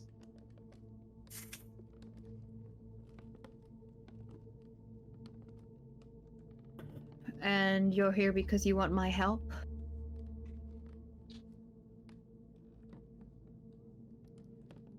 As much as I would like to believe in my own capabilities, magical or otherwise, I knew that was not one that I could handle. I'll be outside. Matthias is gonna leave. He sort of smirks a little bit, says, "Looking forward to updates on your progress." Looking Valerian? forward to making progress as soon as we can. You make your way out of the study. Siren glances towards where the archway was. Back to you, Awaish. You know. I'm free. No. It's alright. I am sorry to use you. No one can use me who I do not allow to. But I will say this. I enjoy your company and your brilliance, but yes, my time is valuable. And the expedition and Fulcrum do take up a measure of the energy I'm willing to expend on matters related to the wild. If you think whatever guest, unwanted presence is pursuing you might compromise the safety of that expedition, I will be willing to help. But I cannot put all of my own resources towards it. You might want to invest in something like this. Reaches down, pulls a chain out from under his coat, and shows you an amulet. A bronze eye with a sort of crack across it. I think you might be able to pick up one of these in the high market. If you go to Scent and Glow, tell the patron that I sent you, maybe she'll give you a bit of a discount. Should shield you from prying eyes. Appreciate it. Mhm. The one in question is a Plutarch Simon Lovelace.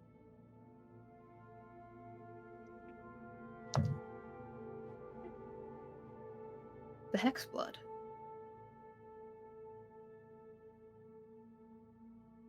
Not a name I've heard. I have no idea how you've tangled yourself up in his business, but he is one to watch. What does that name mean? Hexblood.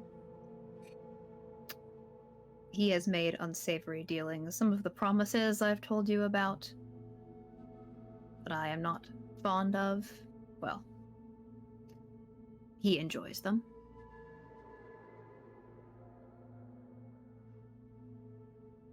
Well, I don't think my entanglement will stop anytime soon. Seems you But have a thank way you.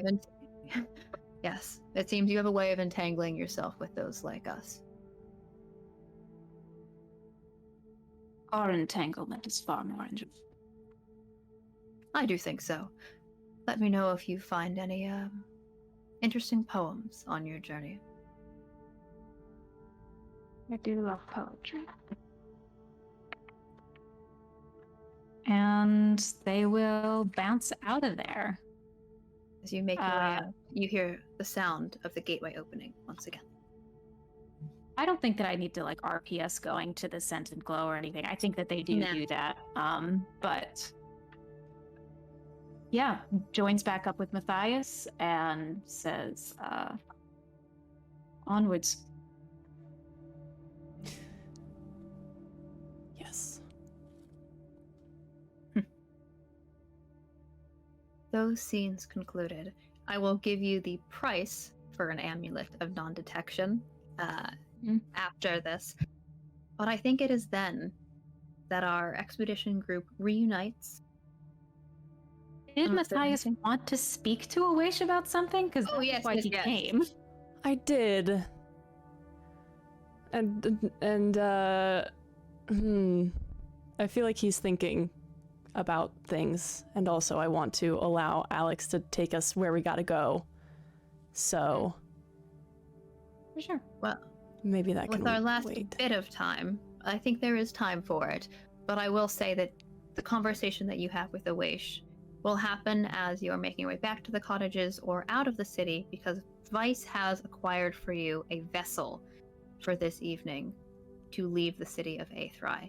So you can have this conversation either on the road to meet up with Vice or on the first leg of your journey. But it is tonight, if you are all agree, if you're all okay with it, that you will leave the capital Skyhome and set off across the floodplains. Yeah, let's get the fuck out of here. Okay, then yes, I will allow that conversation to take place, and we will wrap up our session there as we set off. Shit, yeah. So are we doing it Does now or are we it doing happen- it later? Yeah, go for it. You just tell me where you want it to happen. Yeah, either. is it Post before on or the after way. we hit the post office? Yeah. Let's Mhm. do it on the way back to the house. Cool? Okay, Okay. sounds good. Yeah.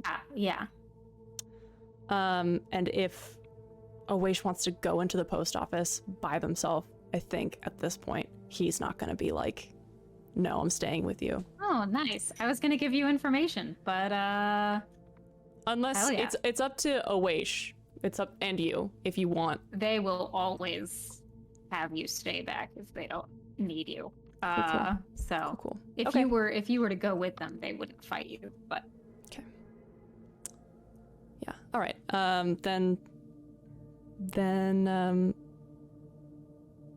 I'll say he'll stay outside. And then on the way back,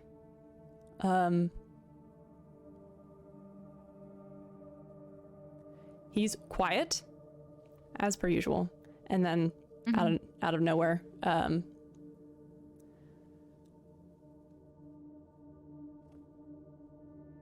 I don't think it makes particular sense to ask you if you want to be here, because I think that if you didn't, you wouldn't be here.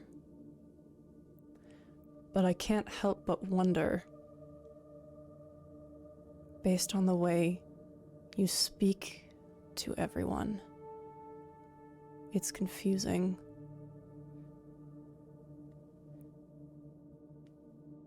So I do have to ask, do you actually want to be here?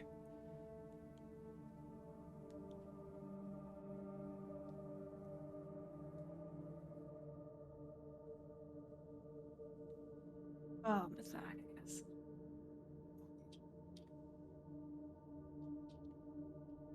I believe you and I have very different understandings of things. I wouldn't be surprised. Rest assured that I absolutely do want to be on your mission. However,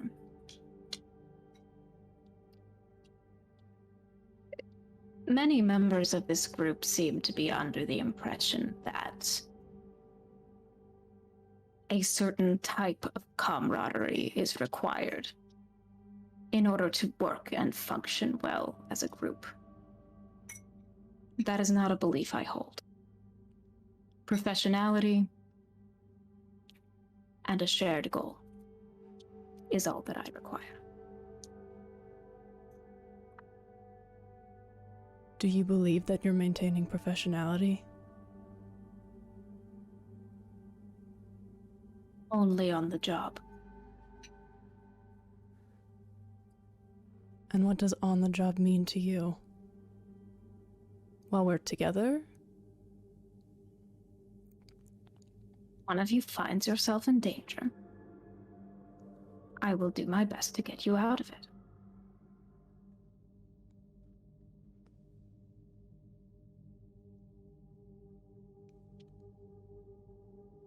You speak to people.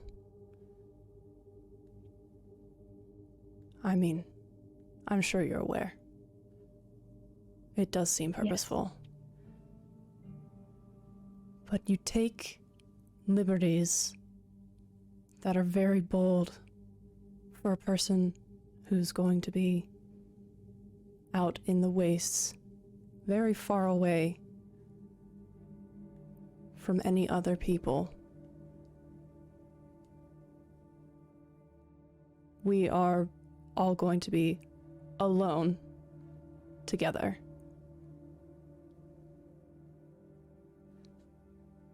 Do you really want to be pissing those people off?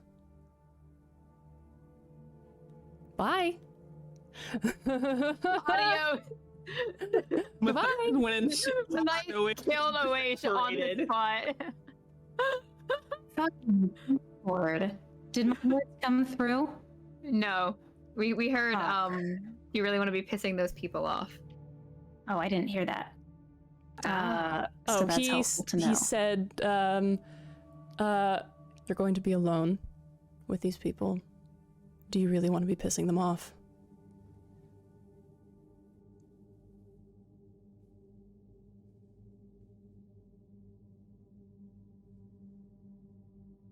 Dear Markard.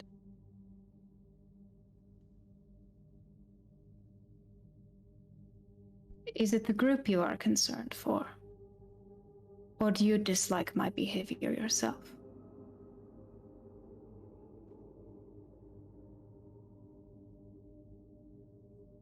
Both of those things can be true. Does it make a difference to you? Yes.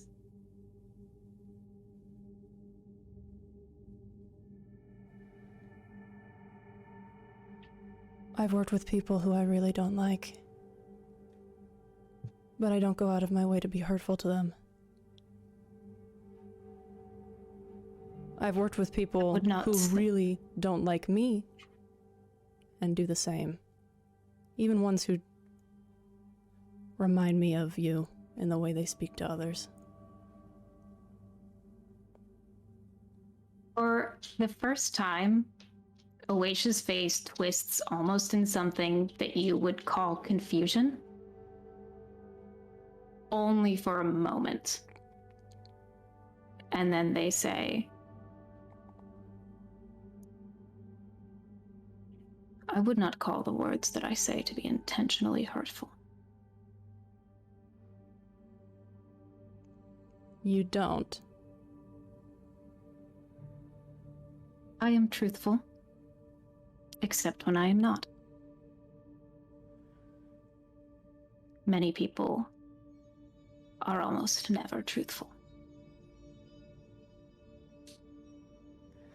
I think you should think seriously about the way that your words sound then. Because that's not the impression, and I can only speak for myself here. That is not the impression that I get. And I think that it's unwise to put yourself in a position where you are alone with people who don't feel charitable towards you based on how you have spoken to them in the past.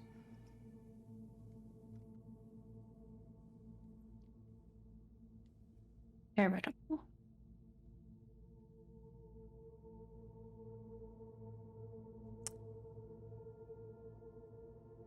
And if you don't think that doing that sort of observation is something that is...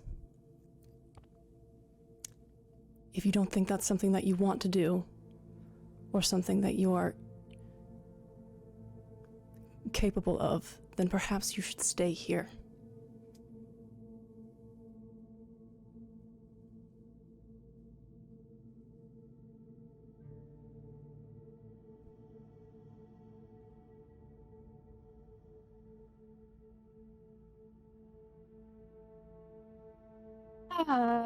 Authority. I defer to your wise judgment.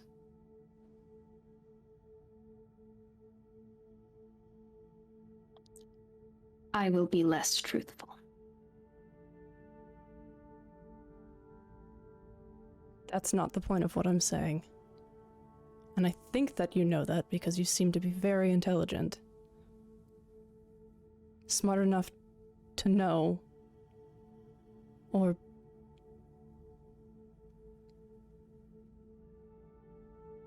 smart enough to know that it's a bad idea to put yourself in a vulnerable position.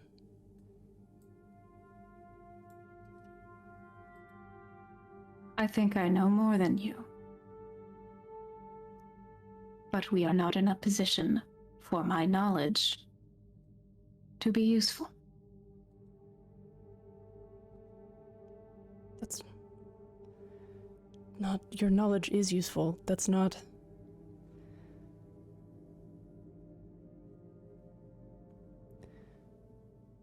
What do you Just- want from me, Markhard? I've said I would obey.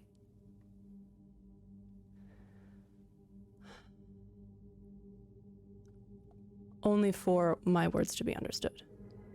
Which is not that I don't want you to not be truthful.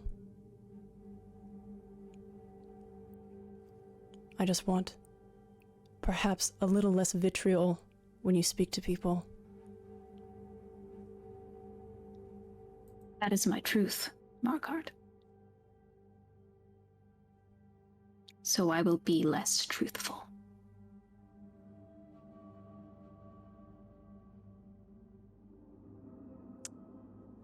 Think about it more while we're packing.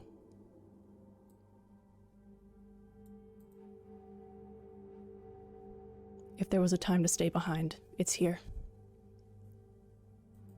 I won't be.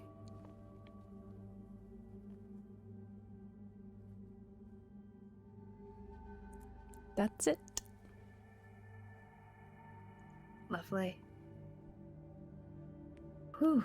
Well, with that, the party packs their bags, makes their way from the college ring and the Horco cottages down the large white staircase towards where Vice waits with a boat, a larger boat, for you to pack your newly acquired materials onto.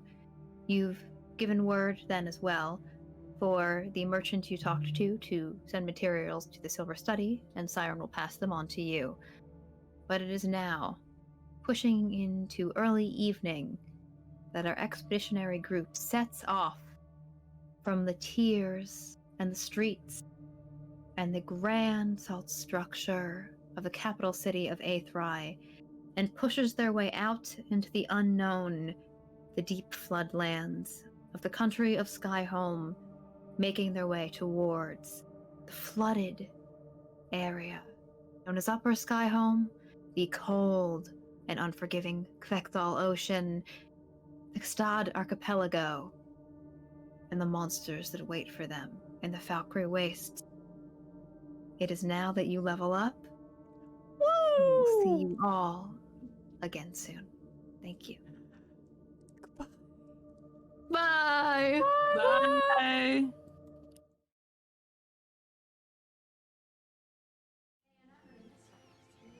Welcome back. The party makes their way out of the city of Aethrai.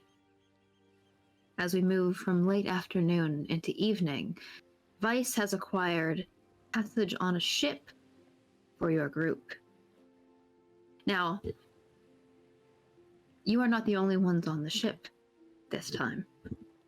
Of course, you are traveling from Lower Skyhome, from the capital city of Aethrai, up into the flooded valleys and hills of Upper Skyhome. But before we continue with that,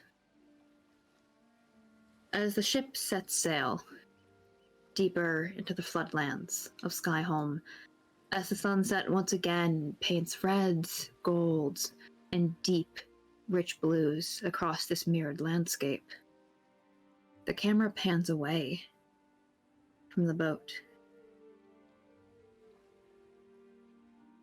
and towards the lower ring of this city. And we see a man in a suit on an evening walk, his skin a pale blue, his ears pointed. And as he walks, he plays with a necklace, something he's pulled out of this suit, out from under his armor, and he hums to himself. And he walks the streets, separate from the crowd. Anytime anyone gets too close, steps into his path, they veer away, almost subconsciously. Except for one. Because as he walks, making his way towards the long white staircase that ascends towards the college ring and the duck's ring of this city, the camera pans to another figure, her shoulders shaking in anger, her skin a rich deep copper, her hair normally tied back neatly, falling loose over her shoulders as she strides back and forth outside a purple cottage, biting her lip. Okay. And the man in the suit and the woman of the Raj make eye contact in the square outside the Horkle cottages. And she furrows her brow, and he smiles. And then the camera pans again from those cottages to a white marble building of blue and silver. And inside, pushing past curtains, pushing past bookshelves, we see a tiefling sitting in a familiar chair at a hearth, paging through a book. And he pauses. And he looks up towards the camera. And he frowns. Just a little bit. Closes the book. Stands. Walks towards the door of his study in that spiraling motion. Pushes it open. And looks out. The cold night air, growing colder. And as he looks out at the staircase that descends down from the silver study, a crack like a smile appears in front of him. And a hand, a small white hand, the size of a child's, pushes its way through. And then we pan back over to the boat as we conclude part 1 of Arc 1 of Strange Hungers, and the party levels up. What the fuck was that? Trauma. What was that? What are you all doing as you make your way What are we all doing? out? What are you doing? Are we on the boat now? You are on the boat. What's the make of this ship? Because the other one was like a salt flat kind of houseboat. Yes. The make of the ship is actually different. It is a lot larger. It does have sort of a similar flat hull, but it is tiered instead of a single story. So it does actually sort of elevate up above the water. Vice has as well has found a ship with people who are accustomed to sailing the salt flats. So you've actually got some salt mages who are traveling with you. They are sweeping the sails using a kind of wind magic that is common here. You might call it the spell Gust. Basically, they're certain people who just have trained themselves to be able to manipulate some of the temperature, some of the weather, some of the atmosphere of the salt flats in order to speed up travel. So your boat is, I think I would call it a keel boat. It has the stats of, which means it has about 50 hit points. And I will get you guys these stats for that as well, as they might become relevant. This is of a... boats, you bitch. Not the boat stats. It is made of wood. So that is, significant. Probably wood that was imported from Abshore. Sort of a lighter color. The sails are, of course, a deep blue that is traditional to Skyholm, and Vice has told you a little bit. Most of the crew, you're not really going to be able to talk or interact with them tonight, as they're busy setting off, and they had helped you guys load some stuff on. But you do know that the captain of the boat is a human man named Drachnas. Drachnas. Is that? Yes, Captain Drachnas. Cool. just on a boat, man. I wish I could remember anything. Is that name familiar to anyone? I don't think so. It might be vaguely familiar, but I don't, to the top of my knowledge, I don't think it should be familiar to anyone. Okay, cool. And he's a very, very pale-skinned Skyhome native. Cool. I don't really have And anything off the top. the name of this... Ooh. Sarah. I'll wait for them to come back. Yeah. Hello. Sitting on my dick. The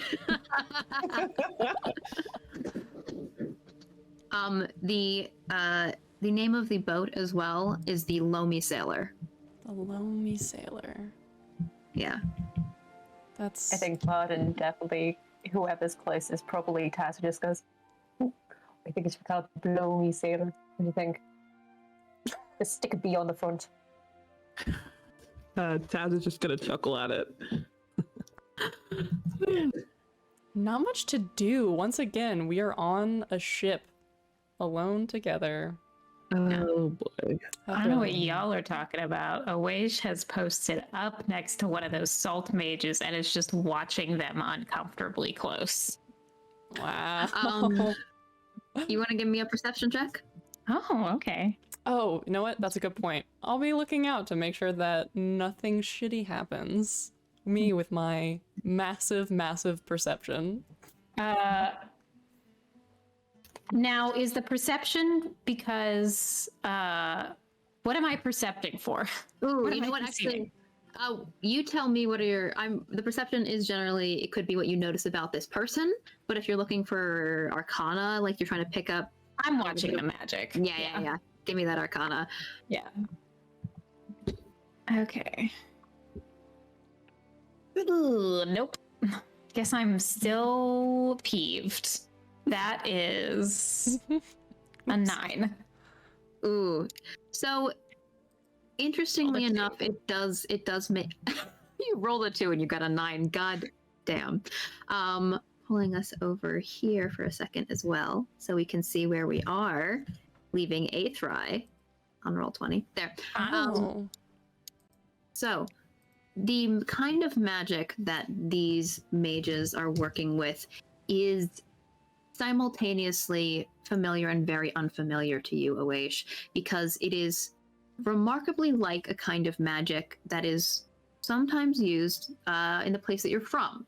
But this is not what I would call a kind of specifically arcane magic, and it's not even necessarily divine either. It's more natural. It's more similar to the magic that might be performed by druids and rangers, in that it ties into a certain kind of inherent comfort with the place that you are from and your ability to manipulate it. So you're not seeing anything you would recognize as like particular somatic components. You're not even seeing words whispered that you might be able to pick up and understand. It's more just the movement that they're doing is not something you feel like you could recreate, because they're moving in a way that resembles the water passing by around you or the winds that are blowing by, and you don't think you could capture that same movement. Awaish makes a note in their journal that though they could probably replicate it, they'd have to do it in a different way. Crusty, crunchy bitches. Crusty, crunchy bitches who use salt. Salt, Embarrassing. salt bitches. But the person that you're watching, this is a dwarven woman. You probably caught her name as they were like talking. Some of the crew were talking back and forth. This is Ariadne. Nice. Okay, cool. I'm staring at her. And that's what I'm doing. Cool. Matthias, you said you're looking out? I am indeed looking out for danger. Is anyone accompanying Matthias as he's looking out? Otherwise, Vice is with you as well on this ship, so you can of course talk to her if you would like. I could, that's true.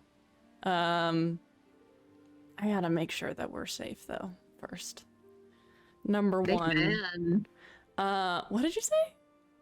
I said big man. Big man.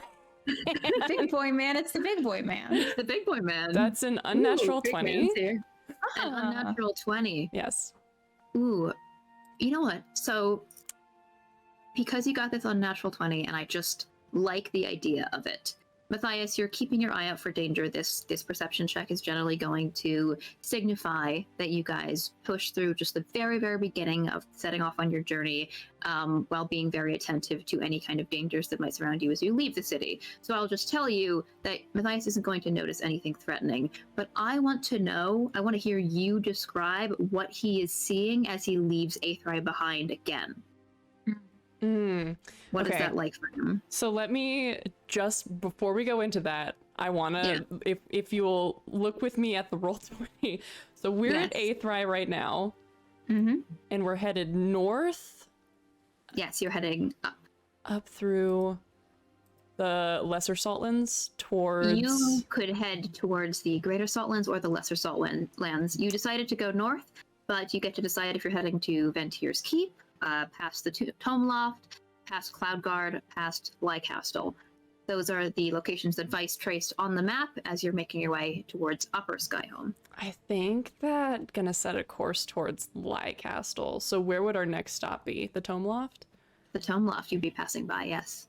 Okay, so we're gonna go this way. Okay. Yeah. First part of the journey, moving out into the into these lands again. I think that typically he doesn't necessarily go towards the Tome Loft or Lycastle. I think that generally he's going straight a shot as possible to the northern docks, and so setting that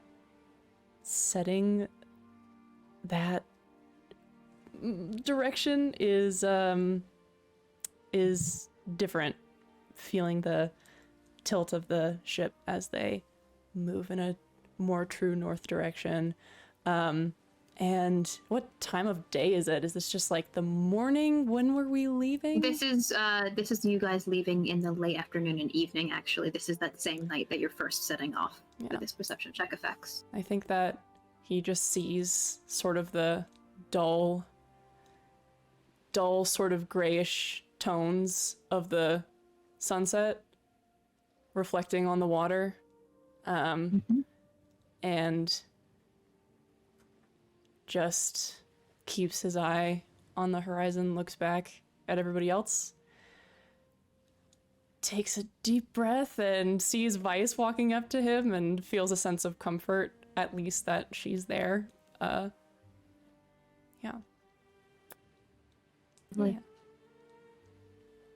Vice makes her way up to you.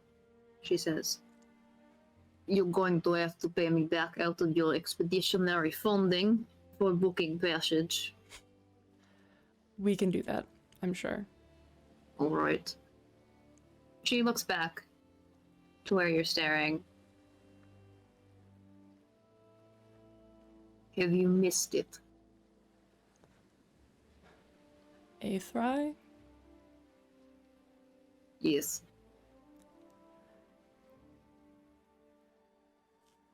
I guess in a way. I don't know, I don't spend a lot of time thinking about what I'm missing. Or I try not to. It's good. It's a good skill you've learned. More I necessary. wish I was better at that.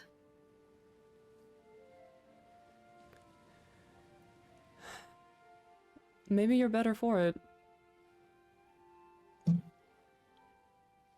Well, I am looking forward to making my way back to the fortress.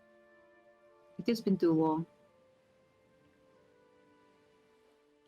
What are you missing? The gold. I miss the gold. I miss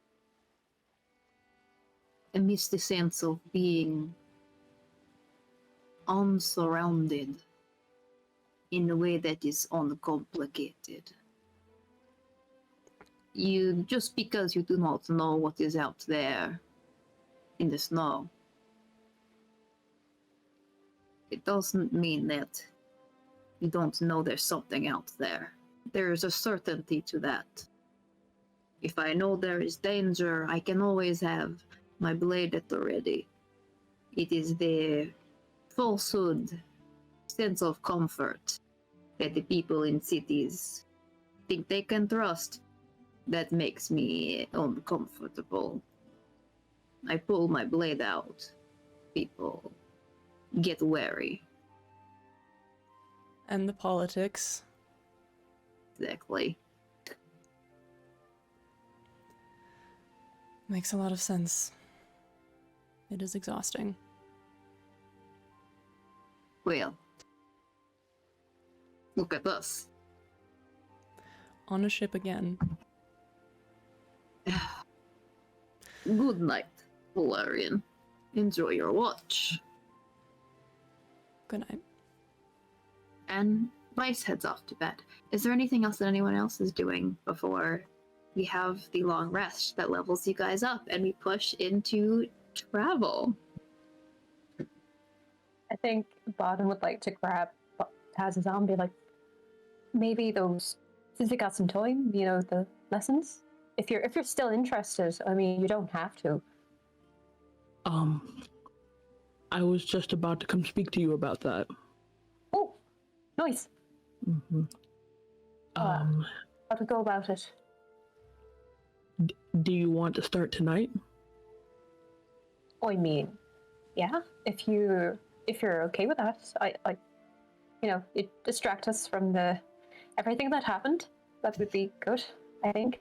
And sort of reaches into her bag, pulls out this huge, big book, looks ancient, and just puts it in her arms. It does sort of like cradle across it, and she flips way to the back, and there's like a bunch of loose papers there, and the journal somehow squashed into this big thing.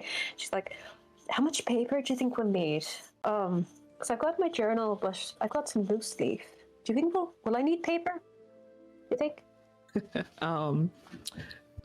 Taking notes will be valuable, and Taz will actually pull out one of the a blank, brand new journal. I thought you might need this. Did you get that for me? Yes. Oh. This blank one is for you in case you need it, but also, and I'll pull out the second one that I also bought. I thought it could be fun if when I feel like you've gotten to a certain point in learning, I'll in this notebook, I'll write something for you, a story, something that's happened with me, some wild thing, but you can't discuss it with me until you can discuss it with me in Orcish. Extreme look of delight. Just, you could not have given her a better present. You're giving me stories about you, and I'm not allowed to ask unless I can in Orcish. That's the challenge, right? Correct. She's like, her body cannot contain her happiness, just like she's wiggling a little bit. She's like, yes, that sounds fantastic. I mean, learning was the gift, but that's even better. And you got me a book. That's really nice of you. Thank you. You didn't have to, but she kind of wedges it back into the back of this huge tome and sort of closes it, puts it under her arm. It's heavy. It's a big fucking thing. Don't know how it fit in the bag. She's like, where do you want to? Should we go sit somewhere else, not on the deck, or in rooms? Just like looking around, just like, do we have to sleep on the deck? I didn't ask. I should have asked. I am There. also. No, go ahead. I am also unsure about that. There are sleeping quarters below deck. We should go there and be a bit quieter, or I guess. Up to you. You're the teacher. You know best.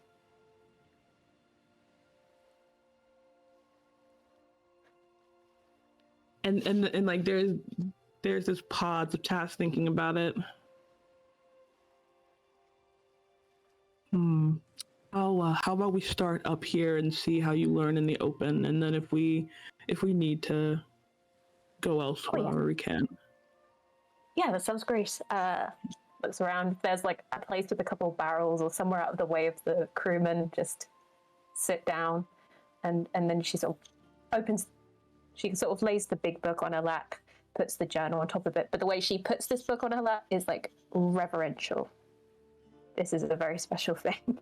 And just very gently lays out her papers and things and goes, wait, actually, can I try something? I think you guys gave me something yesterday that might be useful. I just wanted to try. And I'd like to try and cast Dancing Lights. How about this? Yeah. Hello. Can you hear me now? Mhm. Lovely. I think for flavor purposes, of course, you are just capable of casting the cantrip. If you want to make a check to see how elegantly it goes, you're welcome to do so. Just make a straight charisma check for me.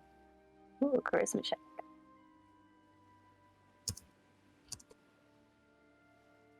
Oh, that's a 7. A 7. So then it is clumsy. As you can still describe it, but just know that it's inelegant.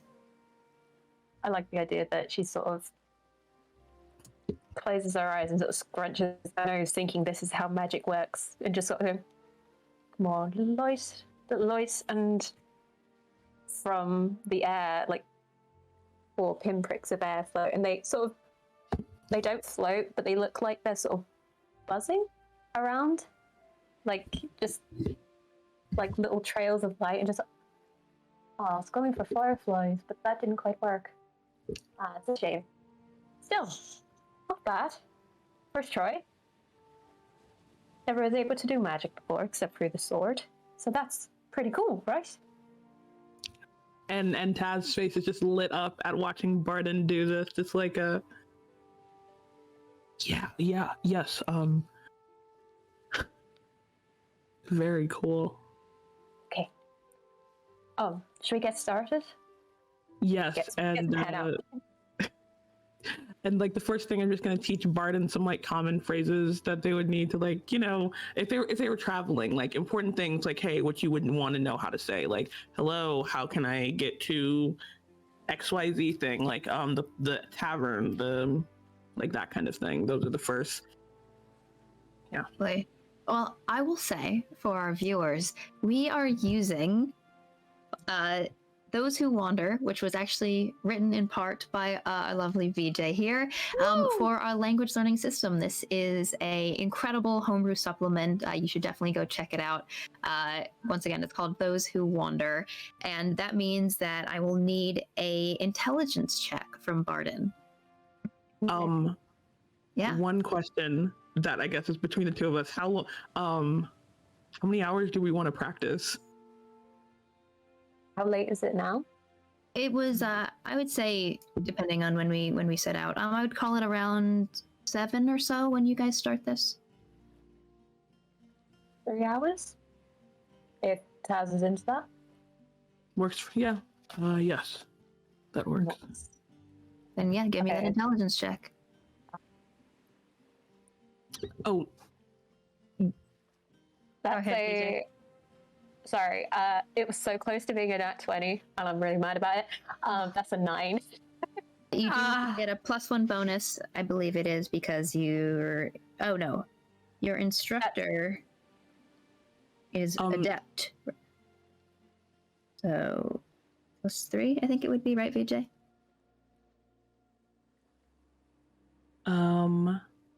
So, damn it, these are my own rules. No worries. I think the way the bonus is supposed to happen is that for PCs it's based on my level. Interesting. And you're 3rd level. You're now 4th level. You're not 4th level yet. You were maybe 3rd not yet. level here. Yes. So yes, +3. Yes. So that's a 12. Which is just what you needed. Oh. Aww. So it is definitely, you are kind of struggling to pick it up. It is only specifically with Taz's help that some of the sounds start to become a little familiar. It is only with Taz. You repeat immediately after him when he says the word for tavern, and then it clicks. It is because he is there that you are able to start getting your first grasp on the beginning of learning Orcish. I do like the idea that, again, because of the way that we've made Giantish, is that it has a lot of borrowed words from different languages because it's so old. I just like the idea of like one of those words being like, wait, I know that one. I actually know that one, but I never knew what it actually meant. So this is great. because I was saying it and I did not know what the heck it meant. It's probably not a good idea. Did you have something you wanted to add, Sarah? Can I also roll since they're on the deck and I'm reading their lips? Yes. Cool. It's intelligence. Yes, intelligence. Mm-hmm. That's a 15. Yes.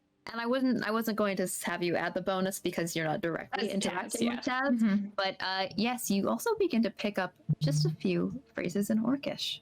Yeah, Oasia's sitting there still staring at Ariadne, notices those two and just slightly adjusts a little bit and pays close attention to their mouths and is just able to pick it up.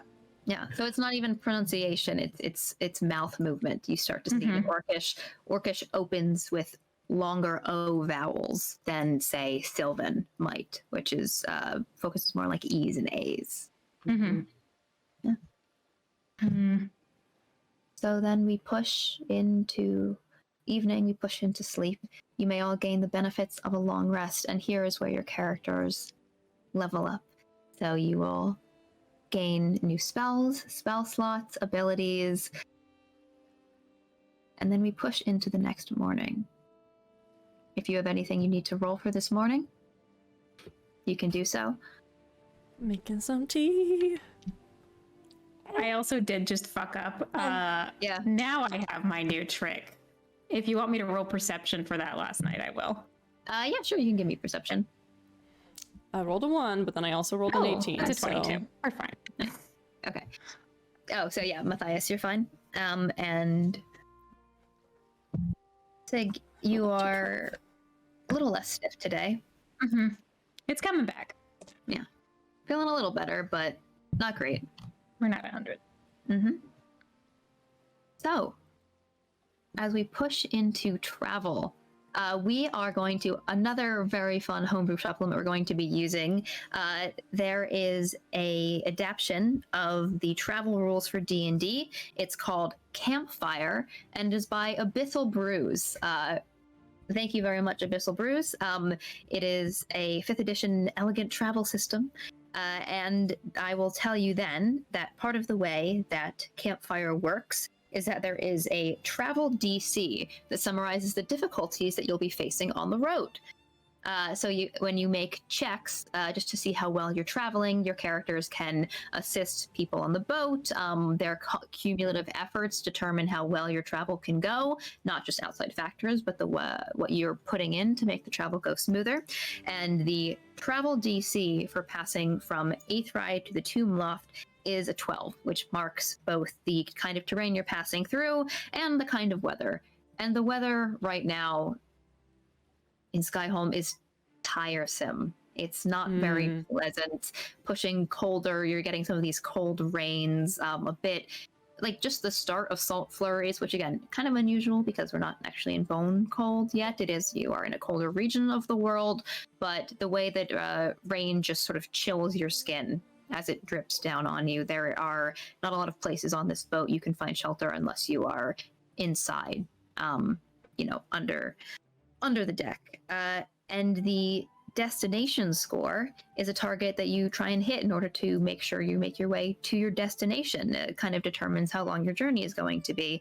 But this is not a super long journey.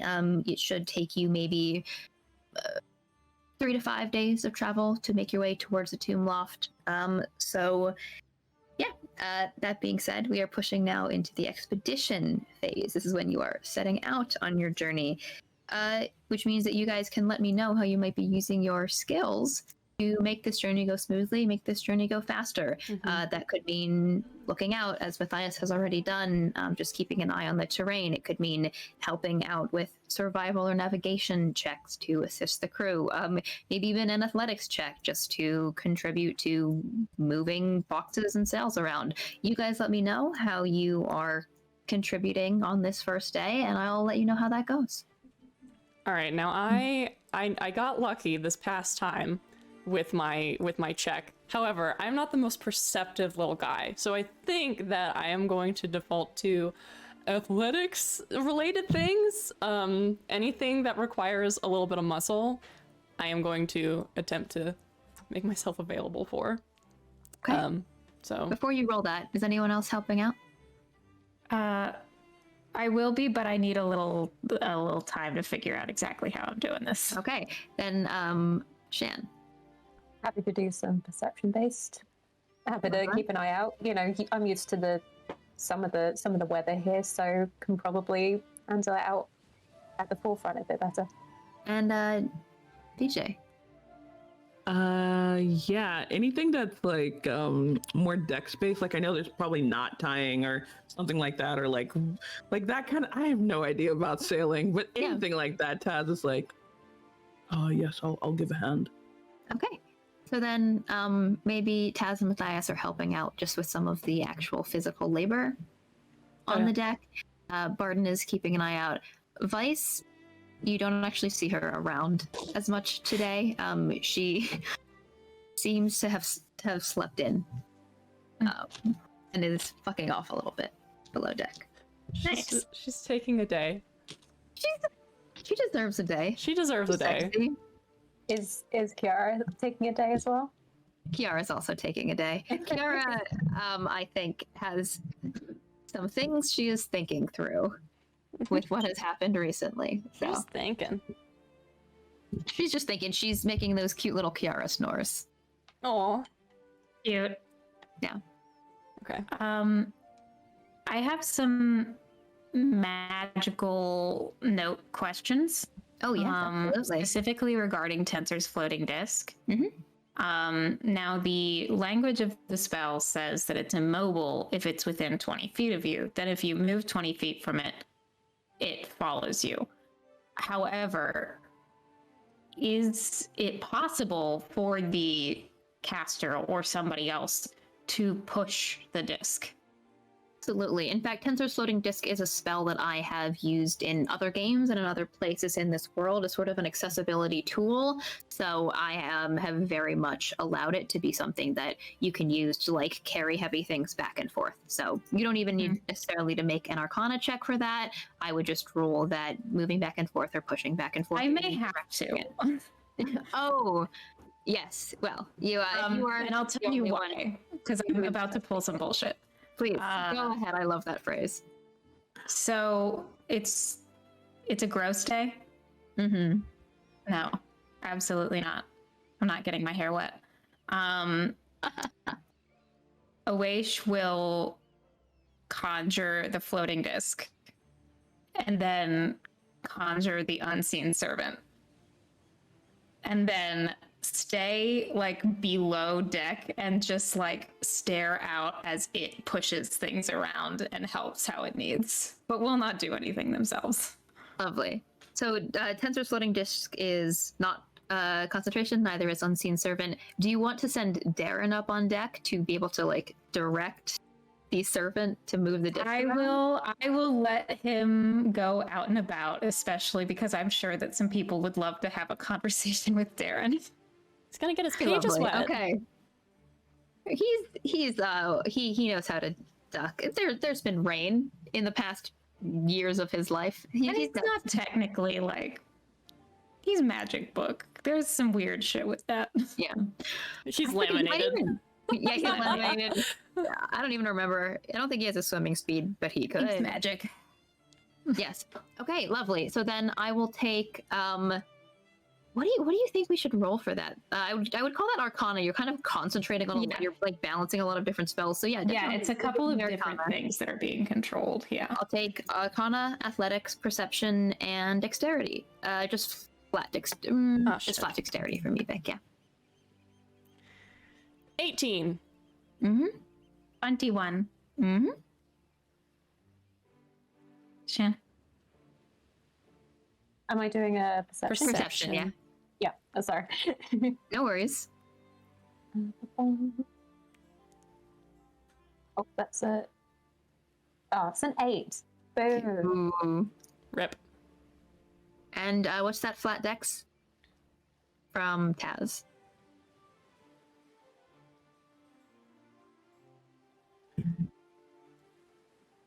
A 7. Yo, 7. what's up, y'all? So the average, let's see, we had a 21, an 18, an 8, and a 7. That is enough, I would say. It's enough. You guys are kind of helping out. Barden, even though you're used to the region, the rain is making it so that you're just not really able to see a lot ahead of you guys. And Tazriel, certainly you can tie an excellent knot, but they're standing around and trying to tell a sailor that you can do that gets in their way more than it actually helps them. But it is, interestingly enough, Awaish and Matthias in tandem, even if you can't see Awaish, who are able to, like, moving luggage around, carrying things up and back and forth, that they fall into a rhythm with the crew, making the journey today go a little bit smoother. Some, certainly this Captain Drockness, this man, he has this like sort of very dark leather cloak. He's not dressed very fancy or anything, just like a high collar. He's kind of scruffy, dark brow, blue eyes, just a few freckles and like mussy hair. He stares openly at Darren and this disc that is kind of being pushed, around with different bits and bobs and crates floating on it. But him and the crew get used to it and even become grateful for it. That does mean, though, since we've resolved that travel for today, that I will get to roll on this table. Yes, encounter rolls. This sounds like more trauma. I love trauma. I love encounter. I love encounter. Oh, very fun. Okay. Well, before I start encounter, I will offer an opportunity. Darren is on deck if anyone would like to talk to him. Anyone want to talk to my little boy? I thought so. Oh. You go first. So Taz is clearly irritated because he wanted to be helpful in some way today after everything yesterday, and was just all useless, and is thinking about everything that happened, and then spots Darren. He was there. And walks over. It feels strange to be talking to a book, but that's not a very nice way to start a conversation. I'm sorry. I don't mean to be rude. I've been apologies. Darren, so he's been sort of like hovering, flapping above the disc. You see the book turn towards you. The cover, this sort of like bit of folded leather on the cover, blinks open, and you can see an eye looking towards you. Two little tendrils sort of fold themselves out of the pages, and then he lands on the deck in front of you, propped up on these like spider limbs, with his eye looking up towards you. What do you want?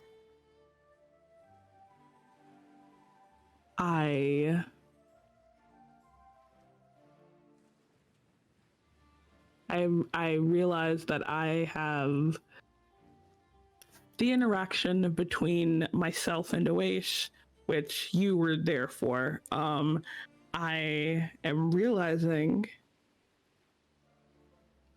my previous behavior before we even had this argument, this whatever happened just with us, that I definitely have something I did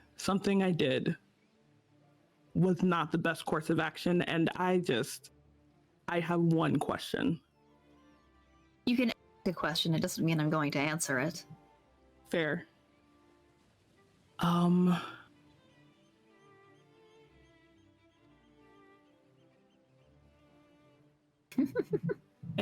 I'm just, Dad is just like, I don't know how long you've been with Awaish and the things you've probably seen, but my decision for what I did was based on thinking that having that maybe having a backup plan for things is an Oasis style. Like I don't know why it felt The book crawls closer to you. You see that eye looking up to your massive height. And the cover sort of peels open a little bit, and you see these white teeth made of paper flap. If you're trying to apologize, I think you should do that to a Waish, not to their book. I'm not apologizing to you. Maybe you should. To you? I should apologize to Oasis. Yes. But I was there. I am sorry for how that interaction may have affected you. I don't quite understand. One of the stones walks by, stares at the two, like down, up, keeps going, hands something to Matthias. Listen. I get it. You're worried about plans and plots. But here's something that I'll tell you. And again, I don't say this because I think it's okay for you to slip around behind the person I care about's back and get some inside information about how to warm up to them. I'll just tell you this because I think it's a sign of respect. Maybe you should be worried less about backup plans or second chances or ways to avoid danger, and maybe you should be more upfront with the person you're working with. Because I don't think the Awaish I've known has ever needed a backup plan.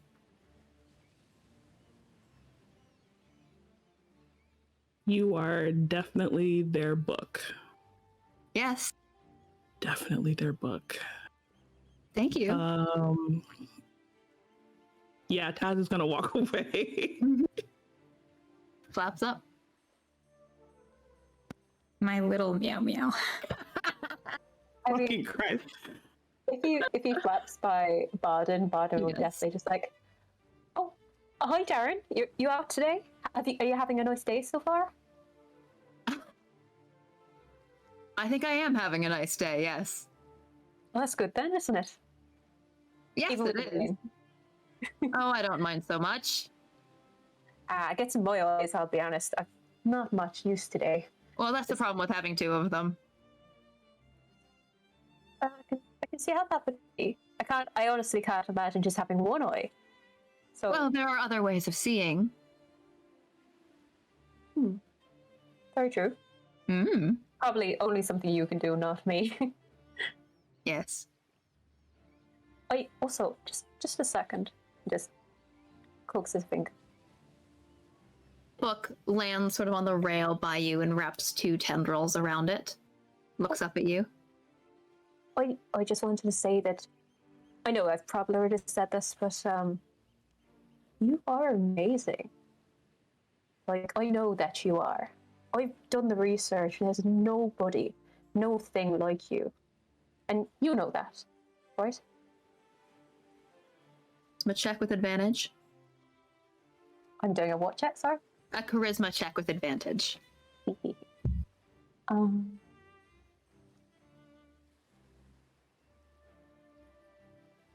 Oh, those are both bad. But that was an 8. An 8? Hmm. Yes, I did know that. But it's still nice to hear. So, thank you, Barden. Did he say burden? Barden. He said Barden. Oh, okay. What is that? I'd like to be friends, maybe. I think, obviously, you're not going to tell me things that you can't tell me. Mm-hmm.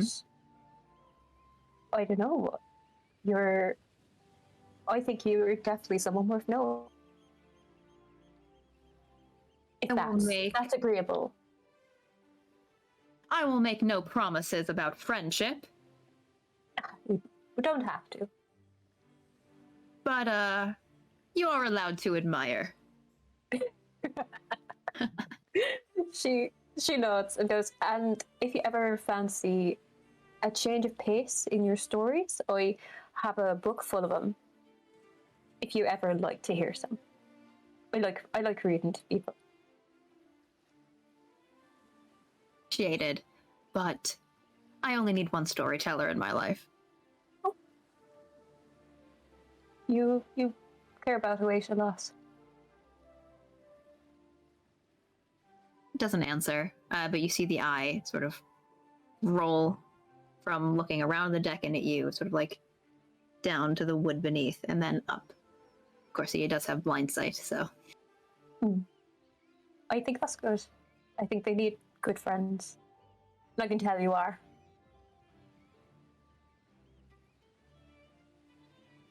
Yeah. Takes off from the rail. You hear again as he flies back towards the disc.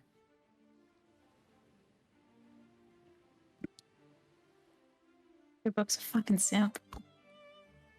He wasn't stimping. He was carrying you. Somebody care me? Somebody carry you. All right. So, pushing through the first day of this travel, as this boat is sailing between rocks, through and around some of the salt, flat, and flooded fields, it is difficult to make out. There's sort of a mist and a fog that's rising up that's preventing you from seeing the normally very clear reflection in the floodplains. But you, at one point, sort of slow as the water gets a little bit deeper, and you see just through the fog the shape of another ship passing by. This one is smaller than yours, sort of a mixture between a skimmer and this larger keelboat. So it is only one story, but it's bigger than the one that you had sailed on between Bafalon and Aethrai, and it's sort of like more turned up. And you see on it a squadron of sort of well-dressed librarians. This is a library boat that you are passing by.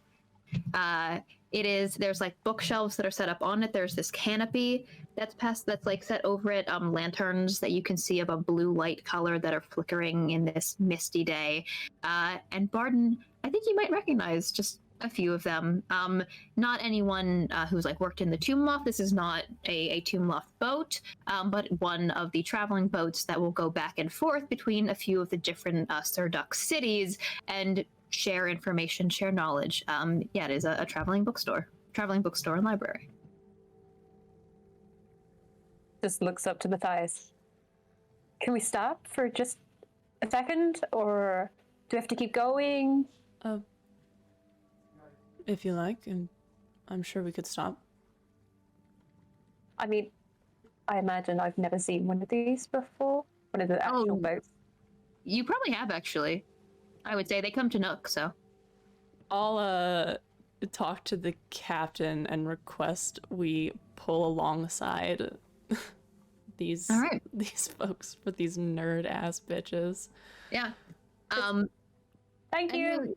One of the sailors, Ariadne, like signals to the boat, and they sort of like pull to a stop on the plains here, and you're able to drop. They don't have an anchor; they just have like a large salt rock that's like sort of pointed and spiked, like a sea urchin. They throw over the side to drag along to slow the boat down, and you sort of pull to a stop, and then this library boat pulls up next to here. I have a list of some books if anyone is looking for one. I think Darren reports back, and Awaish comes up and puts the disc like above them. Yes. And the servant's just pushing it above you. Oh, that's really cute. Okay. I know I named that bitch. Here we go. One. Father just turns to Oash, just like, I love these. I love these so much. Library boats, they're so good. Have you ever seen one in your travels?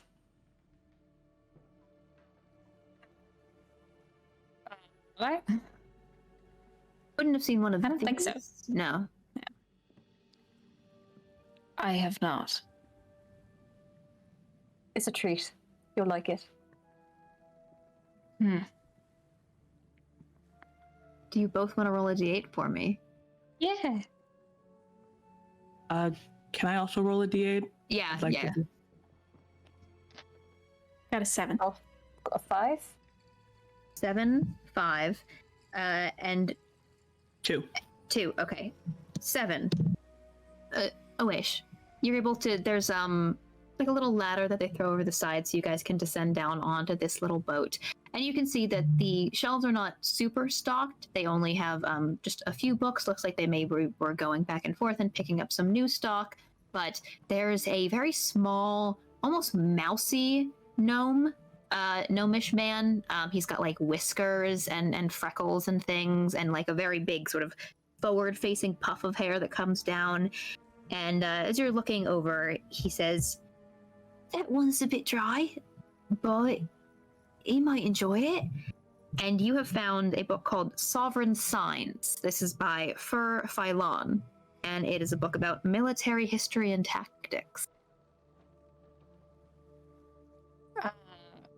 Oish smirks a bit down at the librarian and says, I wouldn't be too concerned.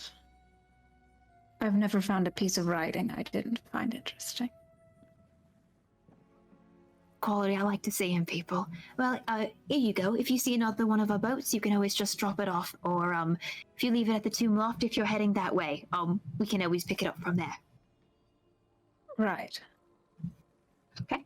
You have acquired Sovereign Signs. I will send you the description of it. You got a 5, Barden?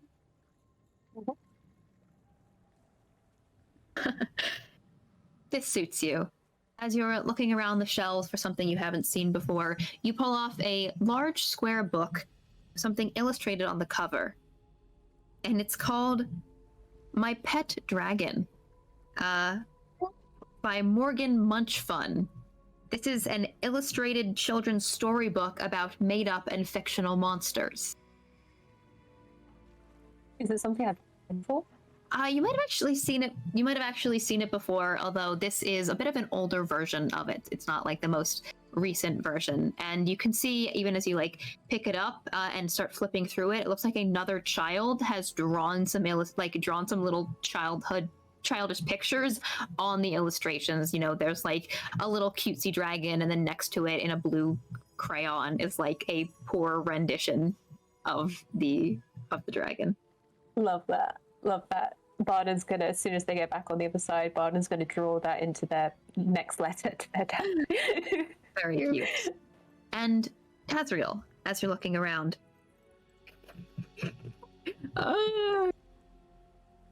You pull out a red-covered book with an elegant gold script on the cover. It says, "It'll be quick, love," is the title. The author is H. Ransom, and it is a romance novel about forbidden love between royalty and knights. Do I recognize that name? H. Ransom? Yes. You can give me a history check. Vic feels like it's the dude that we robbed, but Taz isn't sure. Oh, that's not bad. History's gonna be 15. This history check is enough to tell you that it is not a character. It is not a character that you, Tazriel, have ever encountered. It is enough to tell you that out of game, this is based on a story that I have written with a person that I am friends with. So it's a little inside joke. Anyway, yes. You have, they wrap up your books for you in brown parchment paper so they don't get wet in the rain. This little gnomish man, he says, remember, drop them off whenever you can or pass them on so other people can read them. We sort of operate on a give and take system here. So if there's anything you want to leave as well, we'll pass it around and maybe it'll get back to you eventually. But no? All right then. Thank you. Have a nice day. You as well. And you. Yes. Yeah, no, and leaves. Oh, the worst / affectionate. Okay, then that'll conclude our first day of travel as we push on. I think it'll just take a little quick break right now because I'm going to pull us over into multiverse for our next day. Yeah. Okay. We'll be back in 5 or 10 minutes. Be back soon. All right. Bye.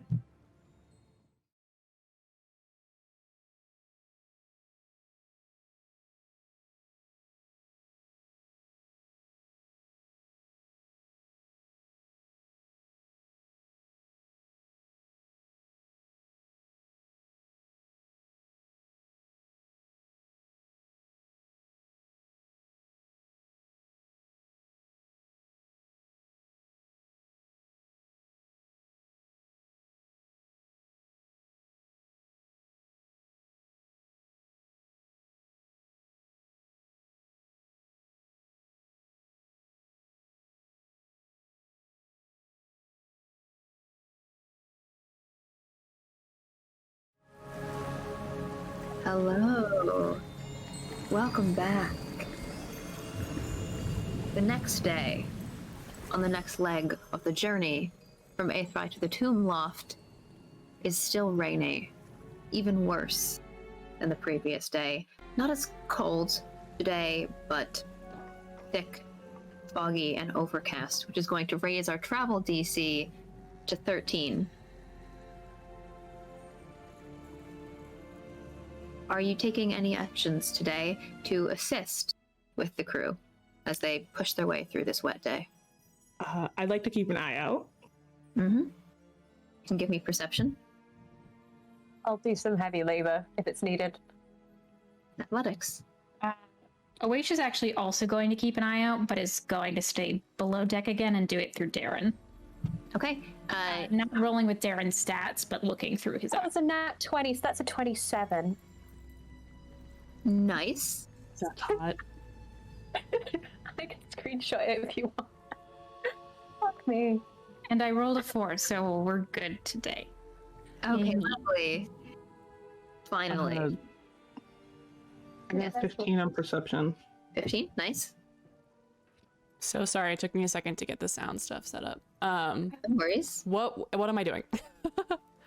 Is Matthias partaking in any actions to assist the crew in traveling today? Yeah, he'll be doing the same thing he did yesterday. Okay, Strong so boy shit. Athletics. Okay. No athletics. Yoink. Oh god, it got stuck in my thing. Yeah. Wait, hold on. 22. 22. Very nice. So my passive perception is 19. However, for my actual roll, I got a 20. You guys are kicking ass today, which lets me roll on a slightly different encounter table. Ooh. Let's see. Yeah. Okay. Because you've all succeeded as well as you have, each character is going to have advantage on their initiative rolls for today. I was going to give you all disadvantage, but no, you all have advantage on your initiative rolls today. Similarly, Awaish did do a daily roll. If Matthias has a daily roll, he needs to do one more time. Make some tea. Did it? I got a raw that was a 3 into 17. Okay. And I'm still good. Noted. All right. Then today, as you push through the rain, there's a sense of focus, a calmness. Vice actually does come out on deck and is helping, I think, Matthias a little bit. Each of you who are on deck today will note that Vice, for her size, is not quite as strong as Matthias, but close to it. She is a dex-based person, but well-muscled and very capable of helping out. So the two of them working in tandem are able to speed the crew's chores up a little bit, which frees them up just in general to keeping an eye out. Barden, there's not really a crow's nest Barden and Oation. Of course, Darren, as he's flying above the boat. Not really a crow's nest here, but you are able to clamber a little bit up onto maybe part of the mast or part of the sails, just to keep an eye out around you. And Tazra, you were also perception? Similarly, sort of standing towards the prow and looking out. I was doing athletics. You were doing athletics. Okay, then just the three of you with Vice who are doing athletics. Vice, yes. No. Vice, as you guys are just like pulling some ropes taut, getting the sail set up. They've also started to put up canopies on the deck, maybe just like for the later afternoon, because the rain is near constant and it's taking a lot of time to get some of it off of the deck, or where it's like seeping down in and dripping below decks. So they started to put up like these waterproof canopies that are going to help with the rain and give some shelter, sort of like directed off the sides of the boat. So like as you're setting those up, Vice looks over at you, Barden, as the two of you pull something into place. Says, "What was your name again?" Oh, Barden? Barden. Oh. Get absolutely fucked. There we go. You are, you remind me of him. Yes. I'm taking that as a compliment. That's how you meant it, right? I did mean it as a compliment, yes. You are strong. I guess, yes. I mean, yes, ma'am. You do not have to call me ma'am. Yes, voice? You can call me Aster. Aster. Yes. Thank I you. would prefer that. And, Barden, do you have a title? Something you go by? I mean, I have a last name, if that's what you mean. I didn't quite get anywhere enough to get a title. I am asking because we can always use people like you in the waste. Strong ones. He looks a bit. Yeah. I mean, I thought about it at when I was training. To probably silly, but I know that Matthias was going out there, and I did think about it. But my dad, he didn't really want me going too far. So I kind of thought about joining, my Silverhawk and just looking after the library. Because, it's close to home. There are quite get there. There are things you cannot find close to home. Songs. How did you know I'm song?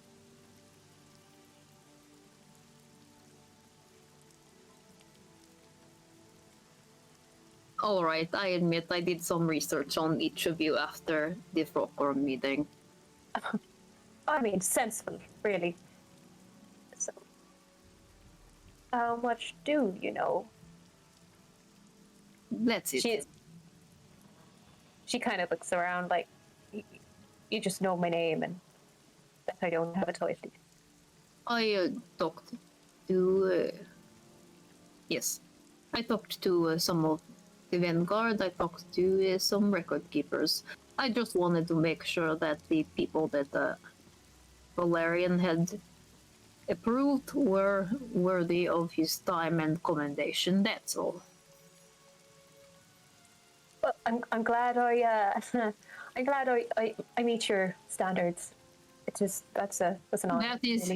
That is yet to be seen. But you. Well, I'm strong enough, at least. Yes.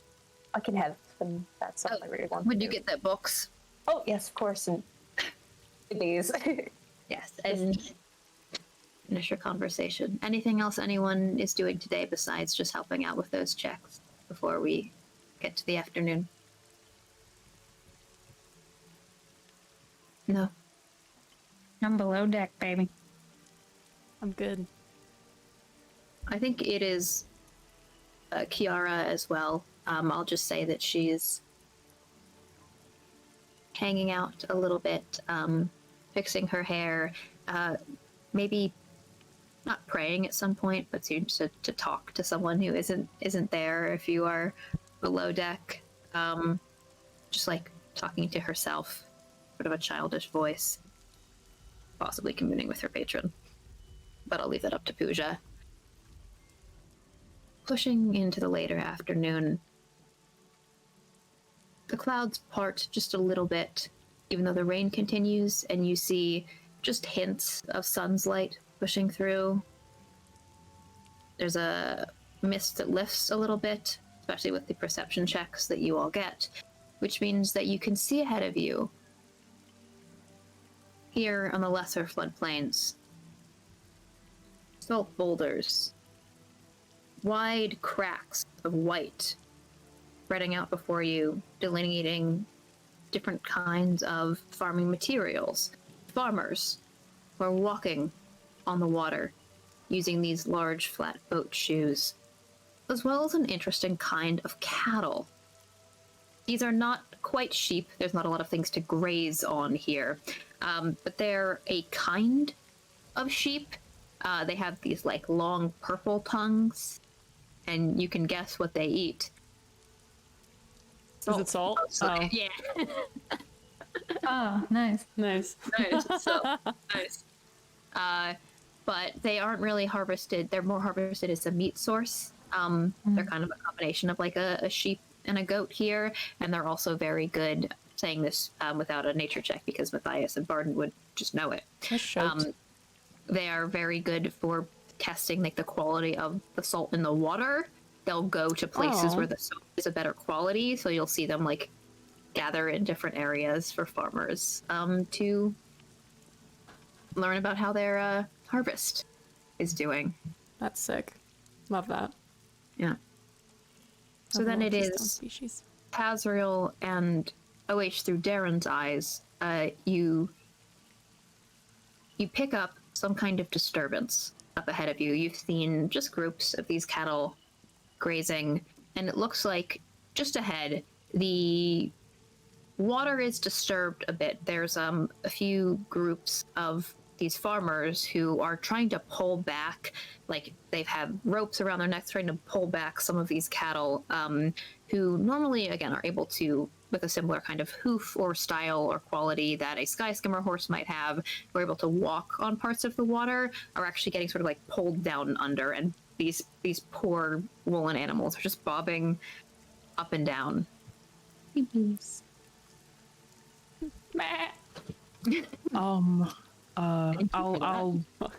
I'll use thaumaturgy and say, I think there's some trouble ahead, and just describe what I'm seeing. Are you shouting at the whole boat? Sorry, say that again? Are you shouting that out to the whole boat then? Yeah, anybody, my voice is like 3 times louder at this point because of thaumaturgy, so anybody that can, I'm like... Yeah, definitely at that, go towards whatever edge of the boat, look for whatever fuckery is going on. Make sure we're all shots. How far away is it? They are, let me see. I got my little multiverse ruler here. Mm. Then I gotta zoom in. All right. That is. Oh my goodness! Isn't that cute? About 60 feet. Where are you going, away? 60 feet. I just wanted to see the sheep. Oh, I didn't even see them. They're all the way over there. Yeah. Yeah, there they are. Okay, so that's within my range. I'd like to fly closer and get a closer look. All right. Darren laps over to the sheep. Oh, it's Darren. I was like, a wish can fly? Jesus. What can't this bitch do? Sin. Darren sort of like flies over, begins to describe these weird looking animals to you. They have these very short, stubby little horns that kind of look like these actual salt stones that are around. They're like slightly translucent, very like dark, like soft skin as well underneath the tangled wool, salt encrusted. You can just see through his eyes and hear him kind of narrating in your head. Looks like there are some kind of like swirls or eddies in the water ahead of you. Like not a giant whirlpool, but some kind of weird currents that are happening in the floodplains. Interesting. Awaish will kind of like break the connection with Darren and just say, just report that back. And send him to do it. And so then the three of you who are now on the deck, Vice as well, see coming at you through the rain a dark flapping shape, and then Darren plummets and lands on the railing and says, there is something going on up ahead, some kind of current or swirling water. Messing with those, whatever they are. Let's move forward but stay out of any dangerous currents. Is that possible? And I'll look to the captain. Drakness looks to his crew. Yeah, we can take it pretty slow. All right. Sort of like drops one of the, again, not anchors, but like these little spiky balls over. He throws a few of them over, and it just like slows down the pace. You see the Ariadne pull back on the gust spell that she's concentrating on, so you just are sliding forward instead of being actively pushed forward. And I'm gonna move this boat. You all might need to move with it. Is that something that happens? Like, if I've been on one of these boats before, is that something I've seen? The eddies? Yeah, the whirlpool-y bits. Oh wait, I might be still controlling. The whirlpool-y bits you haven't seen before, no. Let's see. There we go. Ooh, Boat! oh, ah! He didn't. My There it boat goes. died. Cool. Love this. Boat dead. I want to go below deck. Let me in. There we All go. right. Let me in. Oh my god. Oh, nice. Now I'm below deck. Yeah. Oh, shit. Jesus. What's happening? What are you doing? Ship on ship on ship. There we are. Okay. There We have a come- whole second boat. We have two there, boats. there are two boats. There are two boats. Ah! Get back on the boat! We're getting there. We're getting there. Okay. You hear. Darren. Well, no.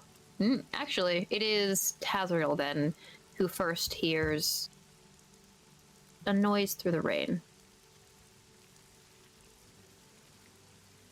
Almost a sound like the sails as they were blowing before, but as you look back, Ariadne isn't blowing them anymore. So, what is that noise?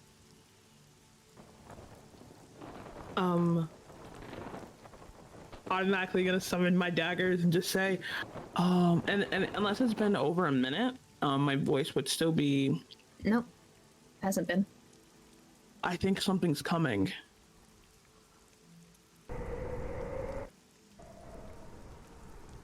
A wind picks up around you.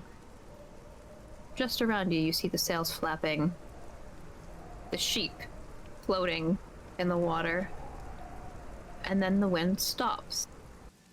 And you see landing ahead of you a massive, massive creature. Oh my god. No, you Hello? fucker. Oh, seriously? Wow. Wow. Oh!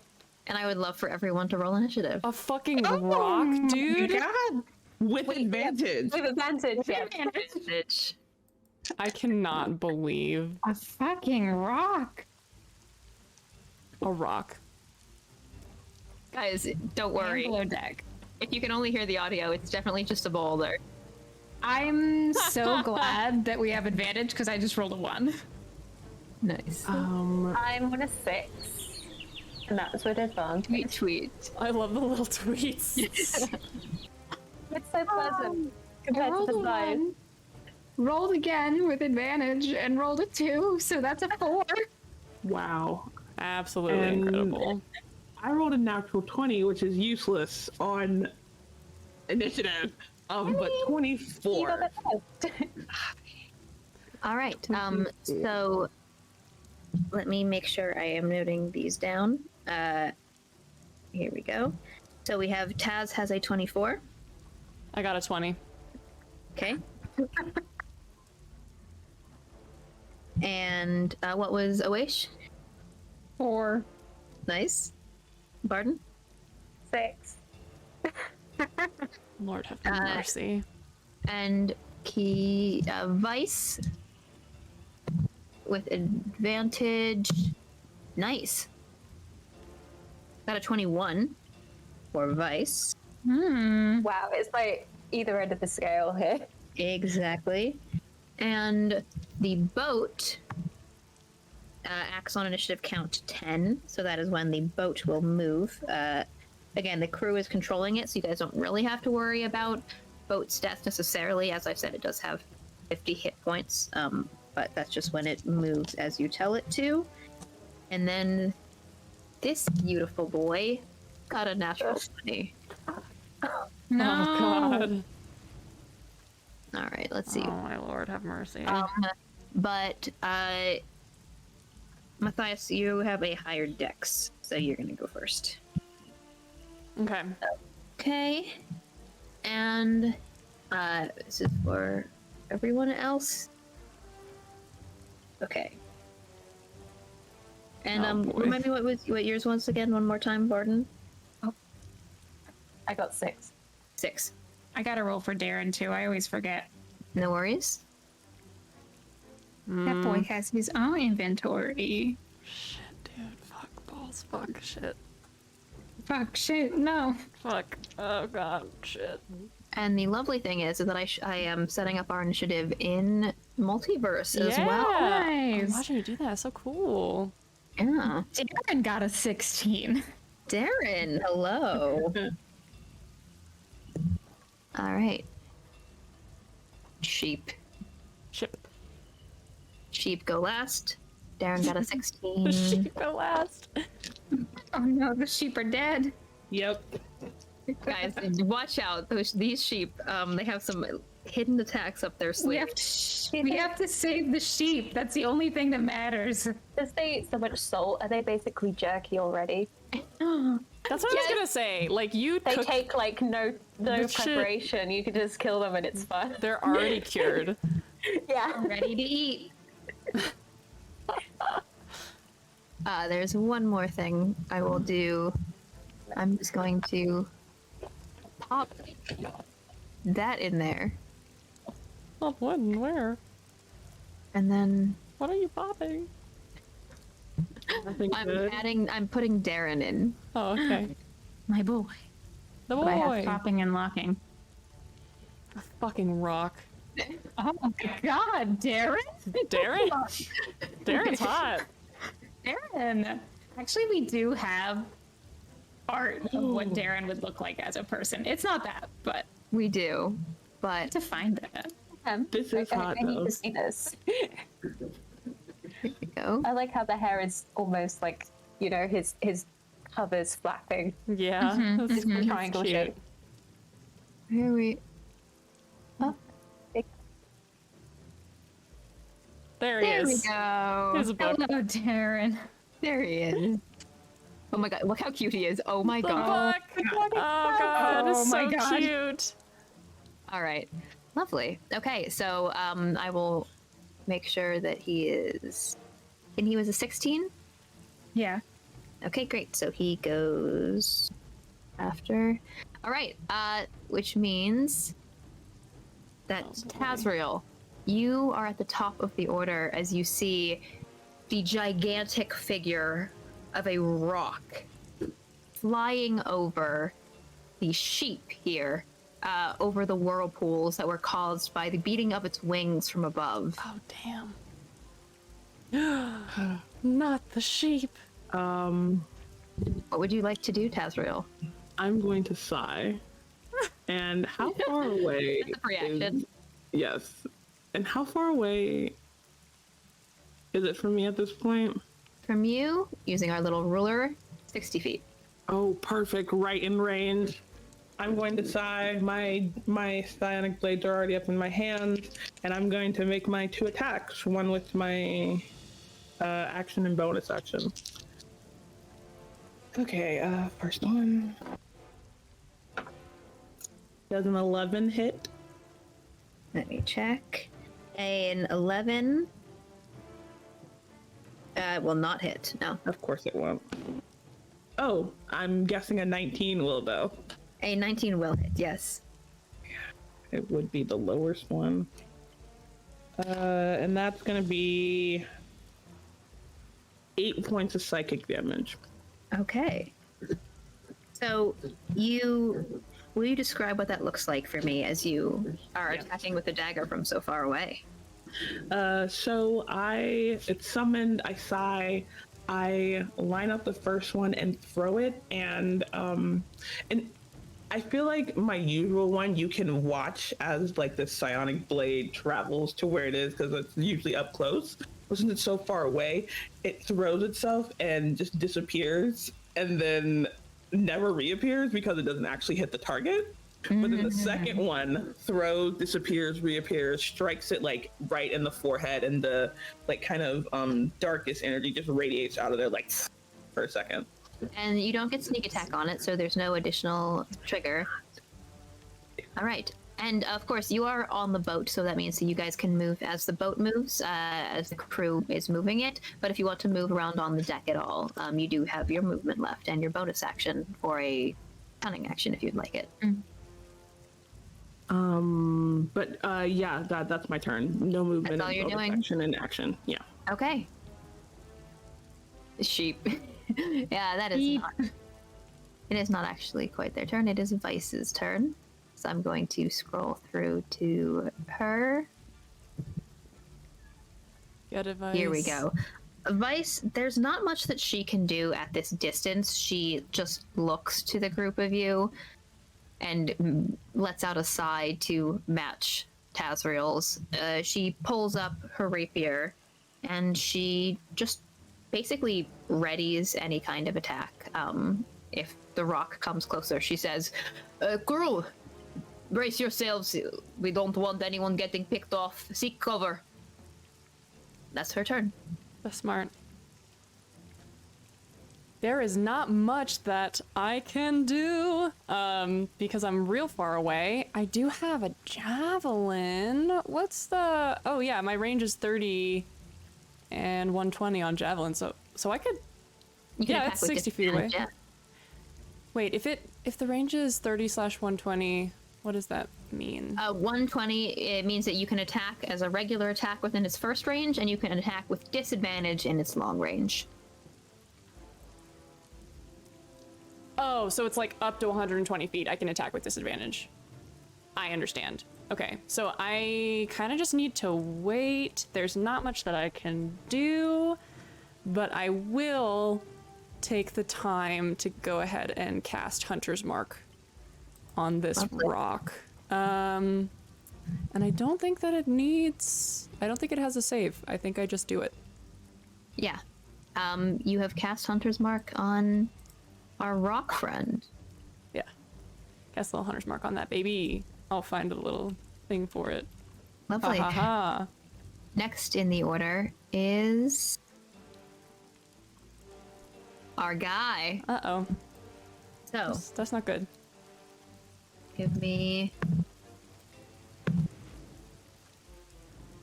As you're all looking towards this creature, you see it, one claw, scoop up one of these poor little stoats No! and just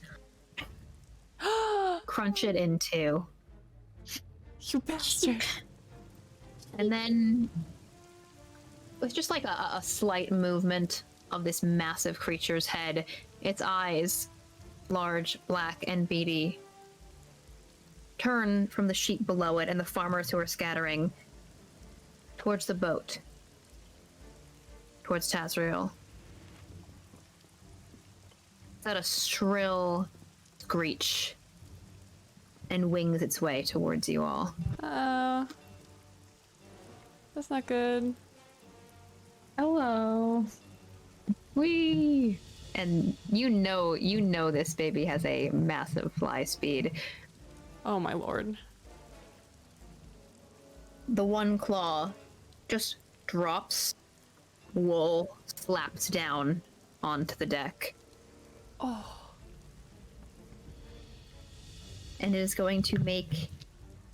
It used one of its attacks on the sheep.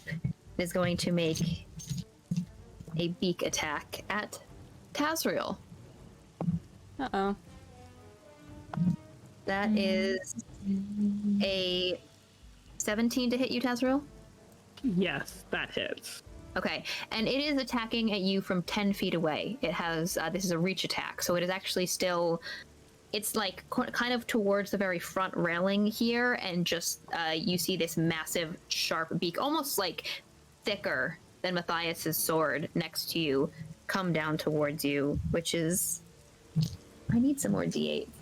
Oh no! What? You don't need that, actually. It's fine. Mother. God damn it. If I was 5th level. That is going to be 25 piercing damage. Christ! That's a big boy! Oh my You just lord. say Big. That's a big boy. Vice Oh had no. readied an attack. It is not in range because it is still 10 feet away. Don't think any of her. Yes, so that is the rock's turn. It is going to end 10 feet from you guys, which means that next in initiative, Darren. Darren! Hello, Darren. Sweet boy. Oaisha's gonna take one look at that thing through Darren's eyes and go, absolutely not, and summon Darren back towards them. You all had seen like Darren was on the railing, had perched by you, just underdwarfed by this shadow of the bird as it comes cresting down, and Darren just whoosh, disappears. That's his turn. Okay. Then next is Barden. With the full name. I haven't seen one of these before, have I? No. Except in books. Definitely I in think- books, yes. I think there is a moment of awe. And then actually seeing Taz get fucking beaked by it, just like, shit. And it's too far away for me to make a swing at, because it's 10 foot away from the boat. Yeah, I would say you could like try and step up onto the railing to engage with it. You're just putting yourself in a bit more of a precarious position. But you could get Okay. within reach. I think Barden's going to obviously pull the sword, scrape it just across the edge of her arm, and cast Bane. Like a little bit of blood just going down the blade.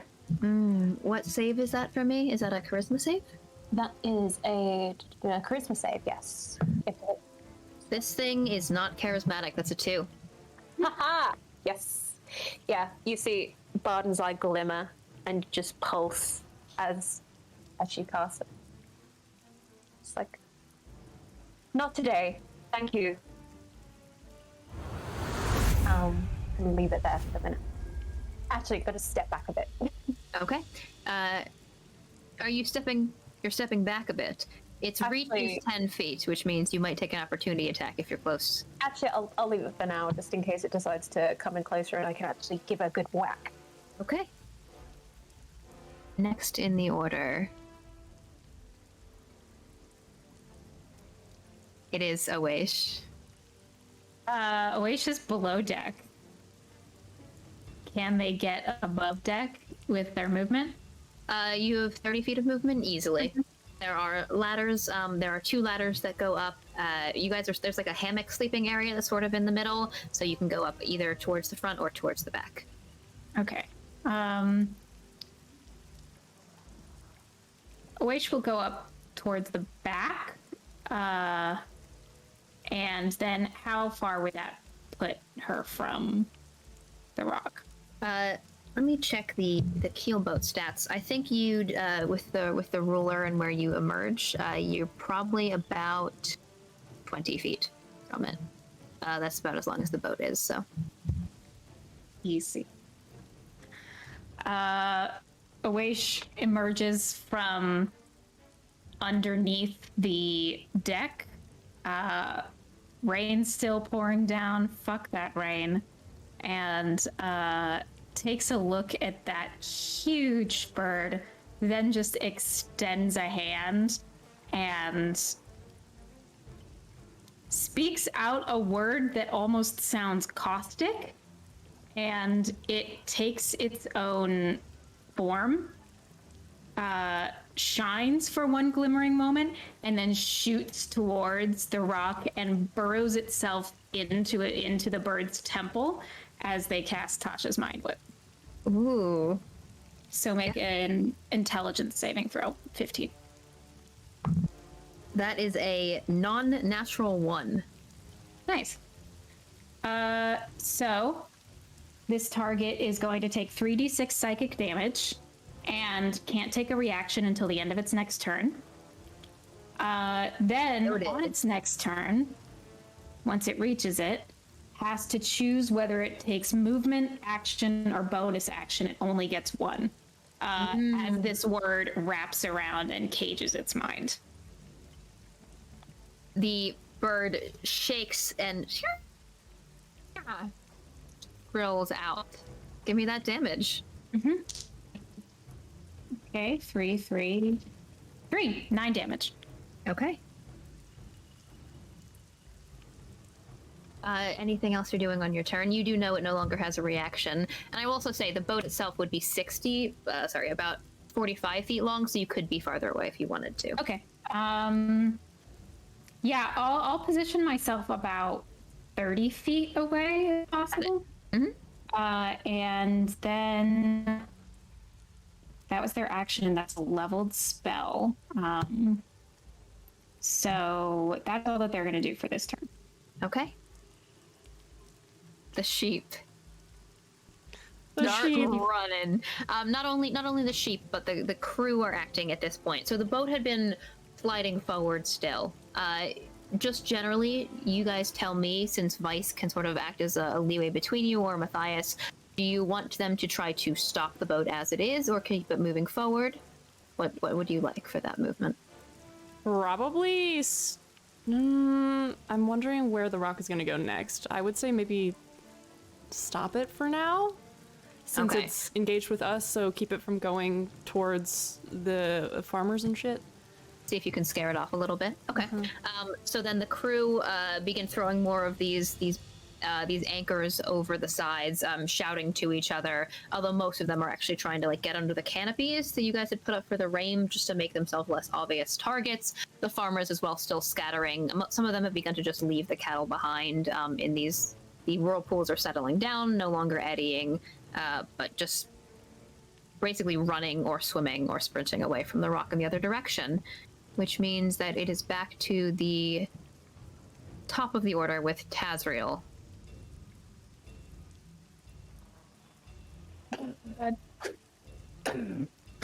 Taz is coughing up a little bit of blood. You can see that it seems to be distracted. Might not be able to, You can tell, yeah. Seems to be occupied with shaking its head a little bit.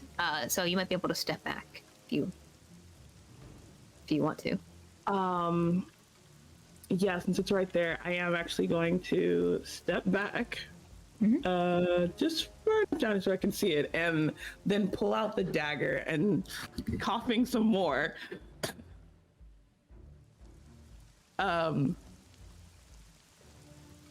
he's pulling out the dagger as if he's about to throw it, but instead, everyone within 60 feet of me starts to hear these like discordant voices in Infernal and Abyssal. If you don't understand any language, like either the languages, you don't really hear much, but if you do understand the languages, you hear hold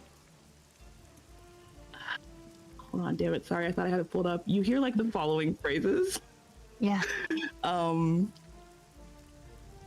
You hear half my heart, and not in any like, so you like there's a little bit of like rip, sunder, tear, that kind of general thing, and then like little bits of like half my heart, on my honor, and on the Hierophant, and even because you lied to me first, like in Infernal and Abyssal. And then I need the rock to make a wisdom saving throw as I accidentally like just shoot out this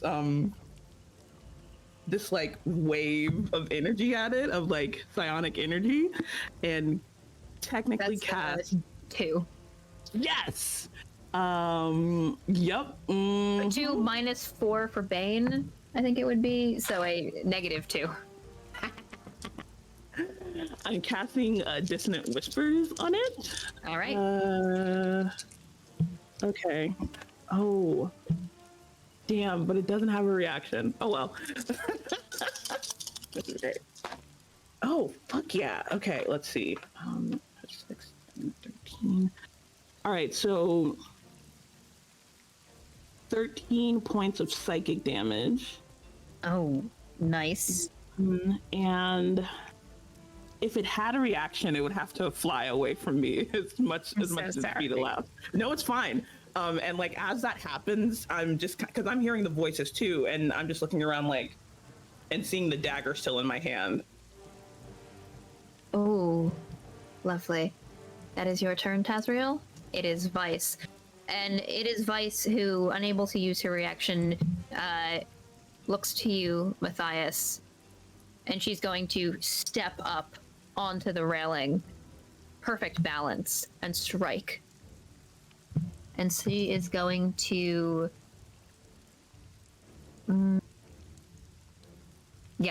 I think she's going to use her maneuvering attack for you, Matthias. So this is her, with her rapier, that will definitely hit with a D8. She just like sort of gets at it like towards one of the claws, actually, just like a thin trickle of blood, but she is going to add a superiority dice to the damage, which makes it 10 damage, and you can use a reaction to move up half to your speed without provoking opportunity attacks. Sick. Which means... I could move back. I could also move forward. I feel like... I want to keep my... When you do smite, does it have to be melee? It has to be melee, right? Yeah, I believe so, yeah. Okay. Then I feel like does she want me to move back? Is that the sense that I'm getting? She actually, well, you can act as your character would see fit, but as she steps up, you see her hand comes down to grab towards you. So she's offering you a chance to either step onto the railing or, by distracting it, to move back. Hell yeah, I will absolutely take her hand. Oh, I'm locked. Oh, that's fine. That's all right. I'll take her hand and use my reaction on my turn to move forward. I can't move right now. Oh, thank you for moving me, and I'll get up there with her. Okay, so she pulls you up, and now you guys are balanced on the railing together, her blade extended out towards it. That is her turn. Shit, yeah. And now it's and my it turn. Is now yours. Is and he you are within in range? 5 feet? Within 5 yes, feet? Up on the railing, you are within 5 feet of it, sort of on the bottom half of its talons. Boy howdy, boy howdy. Oof, this is Sexy. This is... Oh god, I hope I don't fall off. Okay, cool. I'm gonna take a swing at this big old boy. Oh my god, that's bad. It's a 10 to hit. 10 will not hit. But I have a second attack. Wow. Okay. So 10 on the die, so that's an 18. Well hit. Hey. Will hit. Okay, great. Motherfucker. Yes. Let me. I will take an 18, and I'll just do a little first level smite on this boy. So that is going to be. That's my 2d6. So let me roll. Okay, so 2d6 for the great sword. Those are both ones, but I have great weapon master. That's the one. There we go. So that's 6, 7, 8, 9. Plus 5 is a 14. I have an extra d6 from Hunter's Mark. So that's another 4 points of damage, which is an 18. And then I have 2d8 from my smite. Hello, little high damage, baby. And that's gonna be, that's, whoa, 7, 8, 9, 10 points of radiant damage. So you're doing 18 28 points of damage? Is that what that is? Yep. Yes. Oh, you gotta give me a sexy description of that. You know yeah. you got. I think that, takes the hand as he's reaching for his greatsword and hoists himself up on and pulls it forward across, and then switches around and just cuts upward across the like sort of where the feathers dither away into just skin across its leg, and just like a deep cut almost all the way down to the bone. And then as the smite hits, you would see that these jagged pieces of white bone shard just like protrude from the bird's leg as its bones are mutated and twisted with the divine smite. That is fabulous. Thank you, Sloan. Next. Yeah, Are you? I don't think I have Yeah. anything else. I have Cool. bonus action stuff, but I don't think I have much else. I'm good. It can only take an action, reaction, or Movement? movement. Action, bonus action, or movement on its turn, correct? Mm-hmm.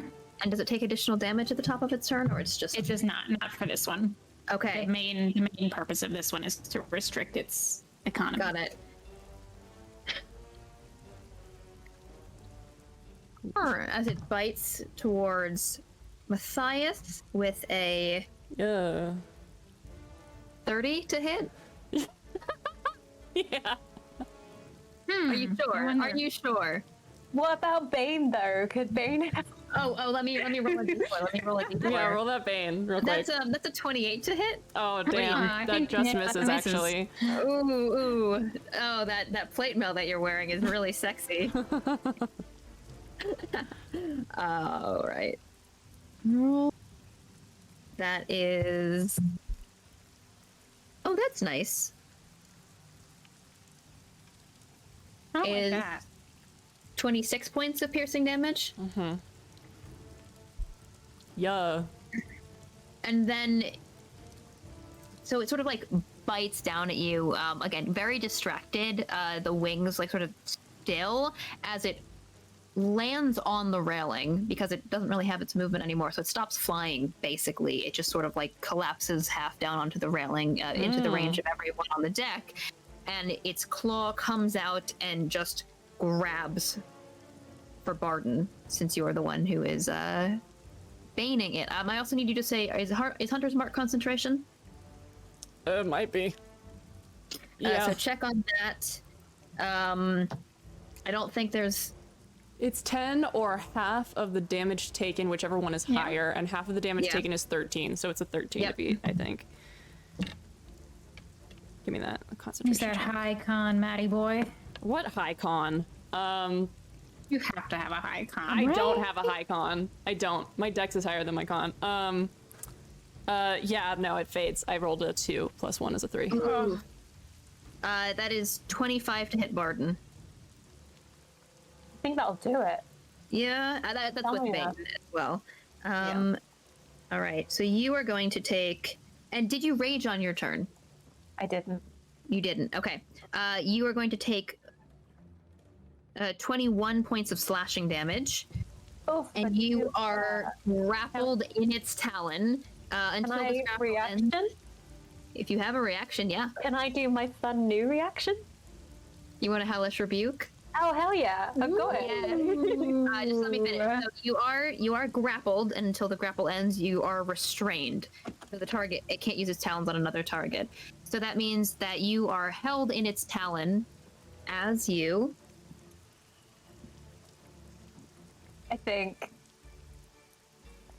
Again, this is a spell that has just come to them, and it's not something that they've learned. But I think the words that the dissonant whispers that came through all their minds, just one of the words just seems to flame up in Barden's head. She doesn't know what it is, but it just roars from her mouth in this strange voice, like this strange, like fiery tone, and just she can't really point a finger, but just like that. All right, and I have to make a dexterity save. Is it? Let me just double check. Yeah. Okay, and 12. that is a 5. This thing is rolling very, very poorly. Hell yeah. Cool. And it's cast at 2nd level, remember, so Yeah. give me So that is, fire damage. sorry, 1 second. Still adjusting. Hellish rebuke. So. Oh, that's a. So if it's 2nd level, how does that change? I think it just adds an additional. Oh, another Yeah. 1d10. Okay, so that was 22 plus. I'm just gonna roll a d10. 1 second. Oh my god. Sorry. Getting up my cool thing.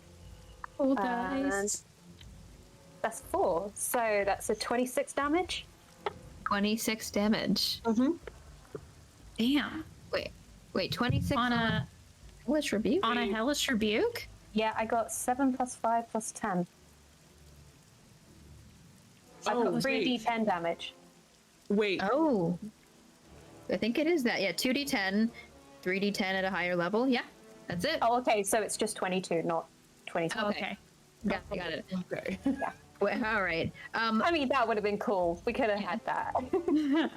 But it did fail. So almost as much damage as Matthias did, actually, as you just breathe flames out over, like superheating the talons around you. They stay clutched, but you can see the scales like peeling back. A very similar experience for all of you now as you see Barden breathe out this flame, fire once again licking its way around you, but only damaging this creature.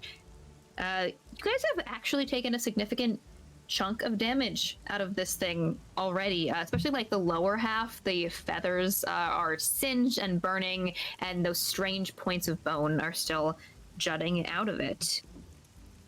Okay. Oh yeah. It is Darren's turn.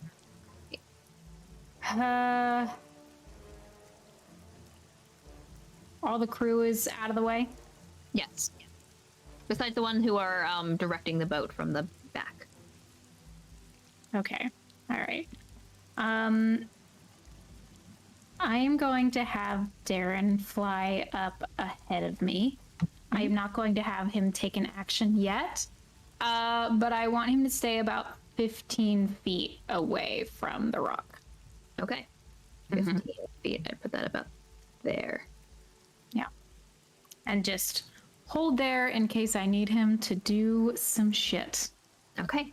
That is Darren's turn.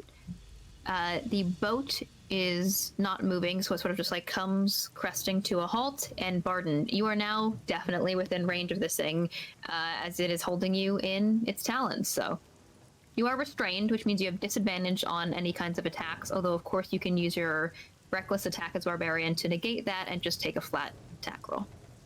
Yeah. Gonna bonus action rage because again, now I'm definitely in range.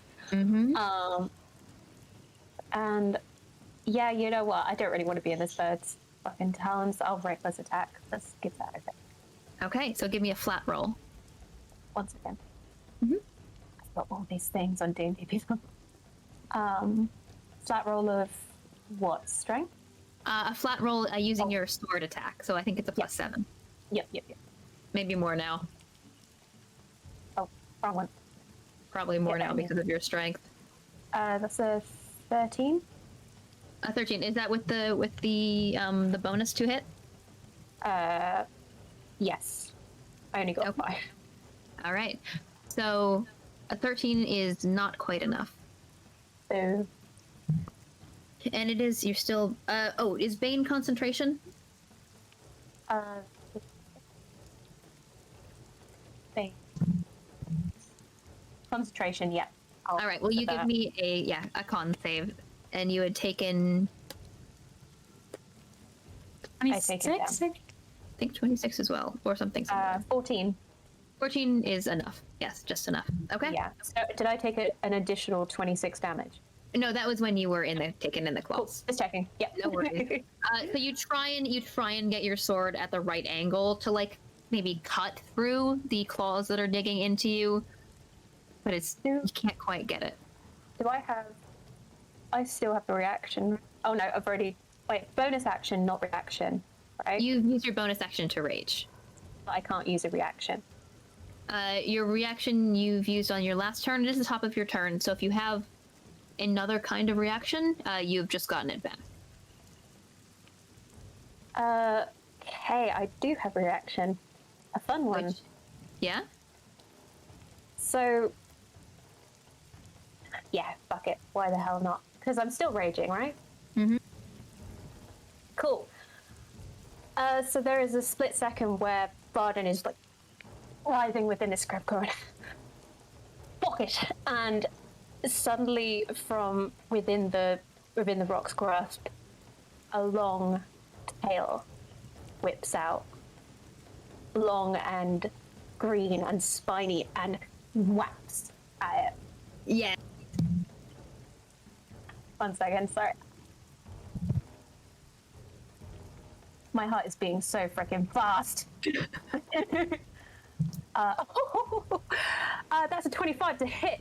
That will definitely hit. And 1 second. Oh my god, my heart is so fast. Mm-hmm.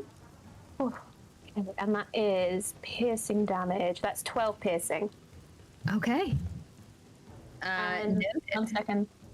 You can reuse it action to swipe the tail of D8. Add applying a bonus to your AC equal to the number. Never mind. That's something else.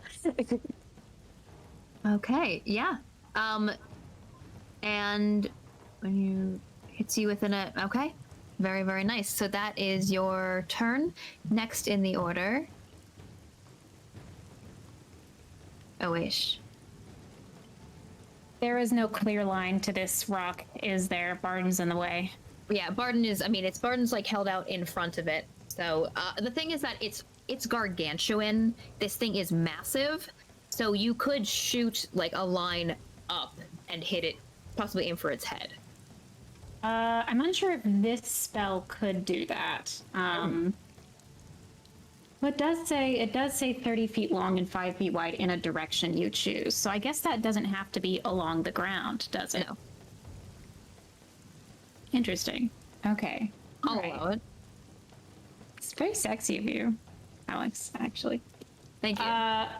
Okay. This is a bit of a saber suck, so let's see if it works. But Awaish is going to see that things are going a little poorly, and we'll say, fuck it, and extends out another arm. Let's see, it's verbal, somatic, and material. How exciting. Mm. And, Alex, how do you feel about me changing material components just slightly? Oh, yes, please. Especially for flavor. Okay. Oish kind of holds their hands in front of them and starts to pull something out of the edges of their fingertips. And you're probably not watching, but a kind of like sickly bioluminescent green emerges that they seem to pull from their fingertips. And they build it and build it and build it. and then shoot it out towards in a long line towards the head of this creature, and casts Tasha's Caustic Brew. So make a Dex saving throw. Okay, and that's still minus a D4 from Bane, I believe. Mm-hmm. A Dex save that is 6 minus 4 is a 2. Okay, so this creature, as this beams towards it, it kind of shoots in that 30-foot line, and then the acid catches up with itself, kind of thing, into one huge mass that just slams into its head and just covers it completely. And it takes 44, and then unless it takes its action to get it off, it's going to take an additional 2d4 every round. Because I cast it at second level. So that is 3, 5, 9. So 11 damage on this turn. Okay, excellent. Once again, just like wearing this thing down, you see just like drips of this green acid along with feathers revealing patchy skin underneath. Definitely below half its hit points. 3. All right, that is your turn. You're welcome to move if you would like, but otherwise, the crew, the sheep, and the farmers, you guys have given them another round to get further away. It looks like the area around here is clearing up just a little bit more as they're sprinting. Tazriel, it is back to you. Fuck yeah, it is. This time I'm gonna pause, deliberately summon my Psy knives again. Mm-hmm. Give it a moment to make sure whatever happens not happening again. And then I'm going to throw them, and I believe...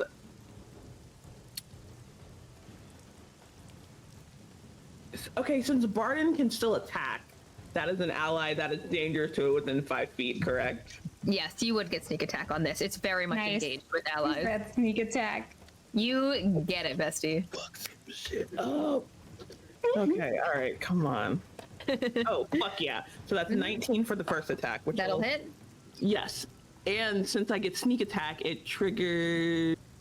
Yeah, it does. Yes, it does. So it needs to make a DC 12 intelligence saving throw. Dice. I have not rolled above a 10 on Yeah. this. On these saves. I mean, you could also minus a d4 because of Bane. I did. That's 7 minus 2 minus 4. So it got a non-natural 1. God damn. This poor bird is getting rocked left and right. Getting rocked. Yeah. Nice. Okay, so it's going to take 11 points. 11 points of damage from the sneak attack. Okay. And then 6 points of psychic damage, and So 17 in total. 17 in total, and the rock's intelligence is reduced by 1 for the next minute. Okay. Unless its intelligence is at 6, like I can't make it lower than 6. You actually cannot lower it because its intelligence is 3. Oh, well, never mind. Question, do I not, since its intelligence isn't going down, I don't get the increase, correct? You don't get the increase, correct. It still Okay. takes the additional damage from your psionic die, but you cannot pull intelligence from a creature that doesn't have the kind of mind that whatever lives within you can, like, leech. Cool. It's so inhuman, so animalistic, so instinct that you cannot benefit from gaining those instincts in this moment. Fair. I do get the psionic die that I used earlier to cast Dissonant Whispers back, though, so that's nice. You do get it back, yes. And that's my first attack. Give I me have your one more second. my bonus action. Yes, please. Okay, does a 17 hit? It does. Yes! Okay, and that's gonna be 7... Oh. Sorry, I forgot to add my modifier on the last attack, so 11 points of psychic damage, including the mod from the first first attack. I had done 11 plus the 6, so is that an additional... Was it an 11 plus 11 then? Sorry. I have the dice still here, so I will just tell you the full with my modifier. Please. 5, 11, 17. 17 plus 4. The first attack would have been 21 points of damage. 17 plus 4. The second attack is 7 points of psychic damage. Okay. Oh my gosh. Yeah, and so once again, this thing, like, you're having trouble seeing its head now through the rain, the way that it's overcast, and the things that are swirling around it, just like flashes of green and blue glows. Even some of the crew who are, like, back under the canopy, just, like, inching back further. Whatever is happening working in tandem here, you have been pummeling this thing so hard that it has barely had a chance to, like, react. It's grabbing at Barden in panic, in instinct. It's bitten down at Taz and Matthias, but the attacks that are swarming it, the things that are flashing through this storm, you generally are getting a sense that it might be kind of overwhelmed, that it might be looking for a chance to get out of here soon. Maybe. I mean, That- no, I don't care. I'm a tough criminal. And if that's what's happening, I think at the end of Taz's turn, when you realize that, he'll shout, it wants to flee. Like, Well, you can certainly take a chance, says Vice, as she pushes her rapier once again towards this bird, and she is going to use... That distracting strike would be super tight right now. Exactly what I was going to say. She's going to use her distracting strike. She has to hit to use it with a 10 plus 8, 18 will hit. So, spending her superiority dice for 2d8 damage, 8 is 12 points of piercing damage, and your ally, the next attack roll against the target by an attacker other than you has advantage if the attack is made before the start of your next turn. So it takes another 12 points of piercing. How's it looking? I'll say this thing is huge, right? Like your boat is about, I would say, like 50 by 20 feet long. This thing is gargantuan. So it is like tipping the boat in the water as it lands on here. But the feathers, the like dripping blood that's flaking off of it, you have managed to take a monstrous creature to from around 250 hit points to just above 100.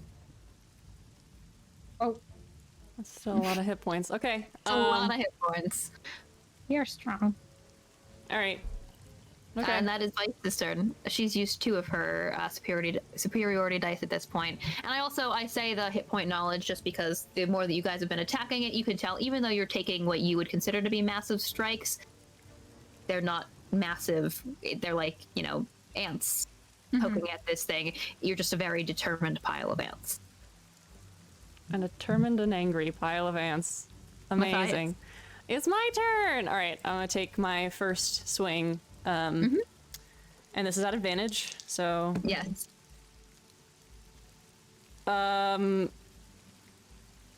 18? Yes. Okay. I'm just gonna... You guys went a rock, but then action economy. Should I put a... I should... Went a rock. I can smite. I'll smite. Yeah, fuck it. Yeah. Yeah, I feel bad. I don't know how to manage this. It's fine. I'll just do a first level. It's whatever. First level smite. Okay. Just Great. level. Great sword. A damage, baby. Yoink. That is 11 plus 5 is 16 plus, so it's 16 piercing damage, not piercing, slashing, and that is 7, 8, 9, 10, 11 points of divine whatever. All right, so 27 points of damage that you're sending towards this thing. And then I take my second attack. It does not have advantage. hello. You took your second attack? It's 23. Yes, that'll hit. Can you use... You can only smite once a turn, I believe. Okay, cool. Smite has no action economy, actually. Oh, But, yeah, it's just, I mean, save your spells, but, like, you can smite as much as you want as long as you can hit. I think you're right. Yes. I'll save it. That is 5 plus 4 is 9 plus 5 is 14 points of slashing damage. Yep, 14 points of slashing damage on the second attack. Okay. And then I'm gonna use my reaction because this thing has its full thing again, and I am going to channel divinity, and I'm going to use Ossuary Aegis on the folks who are closest. So that's going to be me, Vice, and Burden. All right. And the now familiar shards of bone appear. I mean, Vice definitely used this. You see her hand tighten on her rapier as the shards float around her arm, and Barden, you see them burst out from you, like through the claws that are holding you fast. Yep. And it is this thing's turn, so it bites down towards you with its beak. It is. Can you smell? That's a what the 15. rock is cooking. 15 hit to you, who? Matthias. Me? Nah, dog. I'm good. Thanks. That might. Fuck that dice. And because you are restrained and you use your reckless attack, it has advantage on attacking you, Barden. So that is a. I got a nat 1 and a 12 with advantage. It's not going to do it. Wait, no, 12 plus 25 to hit. That will do it. Yes. But I am raging, so... You are raging, and you are also resistant because of Ossuary Aegis. Mm-hmm. So, although resistance doesn't stack. So, Jean, okay, so you are going to take...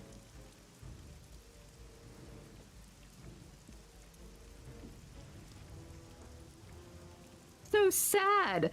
You only take 16 points of piercing damage, halved to 8. So sad, so sad. I hate that.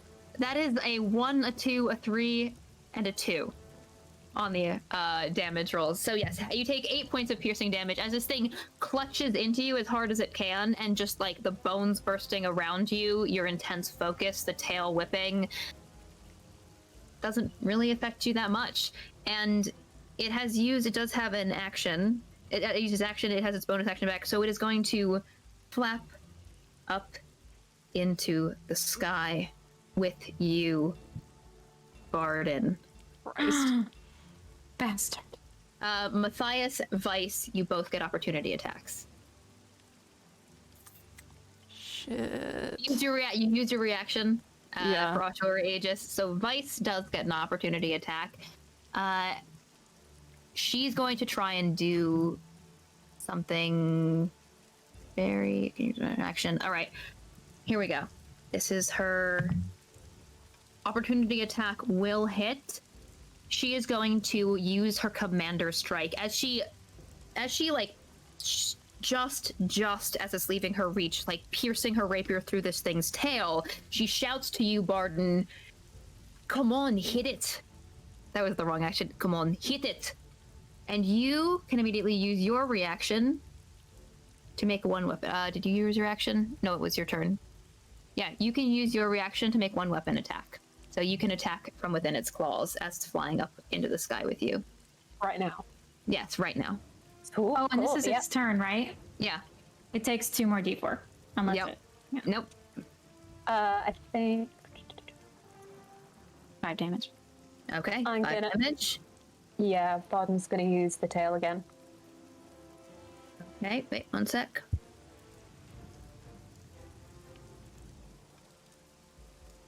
All right. You're using your tail instead of your sword. Yeah. Okay. So, 1 second. Oh, actually, that's not bad. I thought it was a 1. It's a 7. That's a 14 total. I have a That's not question. Not gonna hit. Yes. Oh, sorry. Does that hit? 14 total is not going to hit. Fuck. Oh well. Am I able to shout something and give Shan my DM inspiration I got? Like, can I give it? You want to give Shan your inspiration? Oh yeah, totally. I want to shout something, what? And just loud and angry and pissed off, and then please take my DM inspiration and try again. Yeah. Attack. Roll it again. Yes. Oh, please, please, please, please, please. Come on. Oh, that's a 17, 24. Yes, that will hit. Yes, yes, yes. Sorry. And that's 8 piercing damage. All right, and 8 more But piercing damage. I like the idea that the tail is quite long and it just wraps around the like the wrist of it, just tight. All right, so that is minus. Thank you, beloved. Okay, that is the rock's turn. It flies 120 feet into the air. You see the shape of Barden No. shrink It's okay. It's okay. Everything's fine. above you as you lose sight of it above the clouds. Fuck. That's not fun. I would say this is not like you immediately can't see it. It becomes harder to see. I think Awaish, with your now passive perception, you can still get a beat on it. It's harder for other people because your passive is 19, right? Yeah. Yeah. Okay. And it was on the deck of the ship. So yeah, it is 120 feet above the deck of the ship at this point. That is the rock's turn. Next in the order. Darren. Darren, as my familiar, can only cast spells that have a range of touch. Yes? I believe so. I will have to double check it. Certainly with how we've homebrewed him, I would be open to maybe giving you an Arcana check to try and cast a ranged spell through him. It seems like something you would. I would like to try that. Okay. Yeah.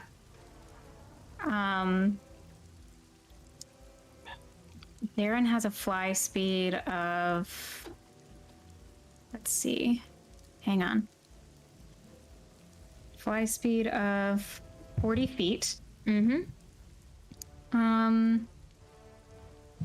So I will cast the spell through him on my turn, correct? Yes. Okay, Which means so that he uses his reaction, right? right. So he can dash and go 80 feet closer. Amazing. Yeah, I'm going to send Darren to dash, and it's my range for him is 300 feet, so I still have a connection with him that far. Yeah, I'm just going to send him plunging up into the sky after it. Okay. There's no conversation, no back and forth that needs to happen. He just responds with the same instinct, and you guys all see that small flapping book just shooting up into the sky after the rock. Mm-hmm. That is Darren's turn. Barden.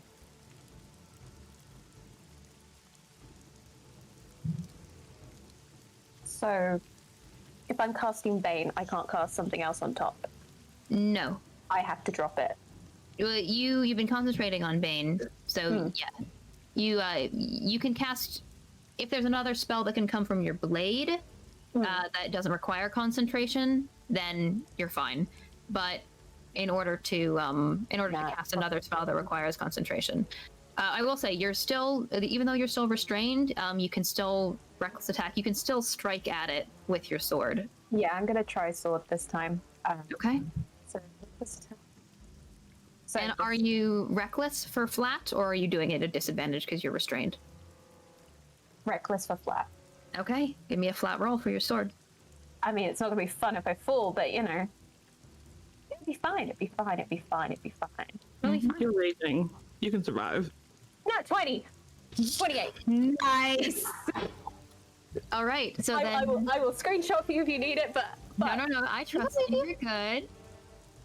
And you're not using a shield or anything, so you're gonna double that D10. God, my heart. Okay, so 2d10 plus 6. Come on. That's a 21. Yes, that is, again, even though you're clutched in its claws, let me subtract. Ooh, this thing is rough looking. Your sword just like comes out through the back of this thing's claw and then pulls out, and you'll feel yourself splashed with the warm blood as the world tilts dizzyingly below you. That's your action. I'm not falling yet, am No, I? you're still clutched. You're still restrained. Okay, so that's my action.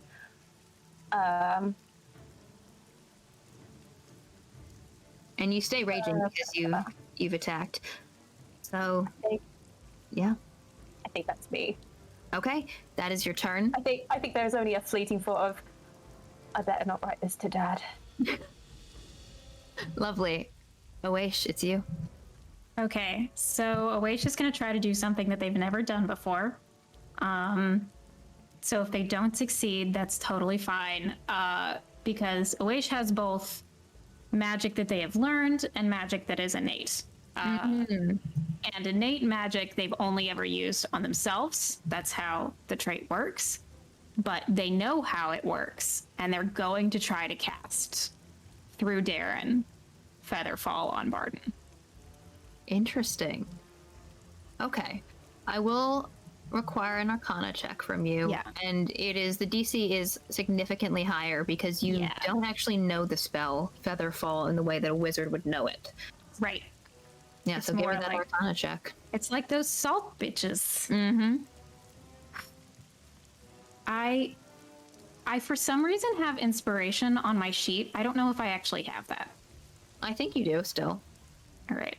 I may use it if this does not work. Okay. That's a 17 on the die, so that's a 24. You needed to beat a 20 on that. Yeah, so Barden, as you are fighting this thing, you see Darren fly up underneath you, about 40 feet away from you, and then open that jaw, and a little swirl of frost comes towards you and wraps around your ankles and your wrists, and suddenly, somehow, you feel lighter. Lovely. So that'll last for the whole round. If you drop in this round, you will have Featherfall. That is your turn, Awaish. Darren has used his reaction. I love this game. Sheep. Tazriel. Okay, is the tallest point on the ship? I would say the tallest point on the ship you could get about 30 feet up. It would take a check to do so, to climb up. Onto the stage. Damn it, I can't do anything with that. My range on everything is 60 feet. Okay, you know what I'm gonna do? I'm just gonna ready an action for, since I don't know that Oasis cast Featherfall, I'm gonna ready an action for using my healer kit that I picked up to heal Barden when they get down here, whether they fall to their doom and take a lot of damage, or they come down and are just injured in general. That's what I'm doing. I'm holding my action for Barden coming back. R.I.P. Every time. I knew it was a matter of time. I have not 15 minutes. It is Vice's turn. She looks to you, Matthias. Do you have anything that could reach? I have a javelin. Oh, all right. And just sort of like there's this pause moment where she has her rapier out, just looking up into the sky. As proficient as you two are, there's not much that we can do. Yeah, No. unless I can tie her up to this javelin and then try and hit it. You can certainly do that. And That's get she. yoinked along. She will just, again, if this thing comes down towards, she'll prepare an attack to hit it again, but that's all she's going to be able to do on her turn. Matthias. Same? I have 120 feet of range on this javelin at disadvantage. You want to go for it, yeah? So I could potentially hit this thing. I'm not going to make it die, but I could. But there is an unnatural strength in your veins now. A strength that, even though you've not tested the limits of it, tells you this is something you might be capable of. Might just do it. I can't put any smite on this or anything like that. Nope. And there wouldn't really be a way for me to put a rope on this in like a turn. Trying to right? trying to tie a rope. Cool. Again, I don't think you even have a rope that's 120 feet long. That is true. I'll throw it and then I'll let my own throw carry me. Okay. So disadvantage. I rolled a 4. 8, 9, 10, 11, 12. No. Yeah. So just yeets it. Sort of a hopeless. You see it sail pretty high, and then come back down and just plunge into the water besides the boat. Fuck. Yeah. Okay. That's all I can do. On initiative count 20, it is back to the rock's turn. Barden, this thing is reeling. You can feel like your very nice clothes are just like covered in the blood that's pouring from it. It's going to try and crush you to stop you from hurting it. Advantage. That is. Oh wait, yeah, Bane. Yeah, Bane. But with when I roll a 19, that'll definitely hit. So you are going to take, again, you are still resistant to this damage.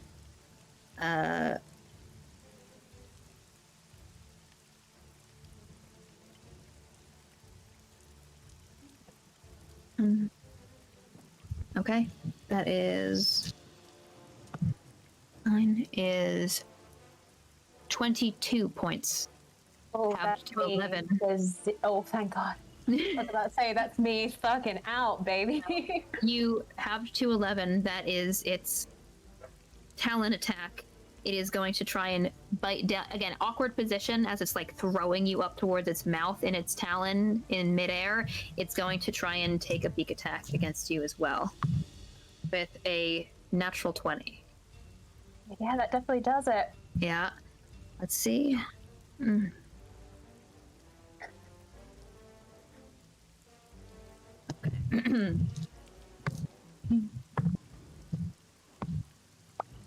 Oh, and it doesn't take damage from the... because I dropped concentration. Got it. That is going to be 20 points of damage, half to 10. I'm on 1 hit point. Wait, isn't that something with barbarians at 1 hit point? Or am I misremembering? Orcs. Ah, dang. Yeah. Usually. Never mind. There's certain barbarians that can do that, and they roll constitution saves, but it's at high levels. Mm-hmm. Yeah. It claws, bites, and then it drops. And it uses the rest of its movement as it drops you to plunge away from the worst prey it has picked. And you feel yourself falling, and then the cold around your wrists, your ankles, catches you. And you slow as you descend back down the deck of the ship.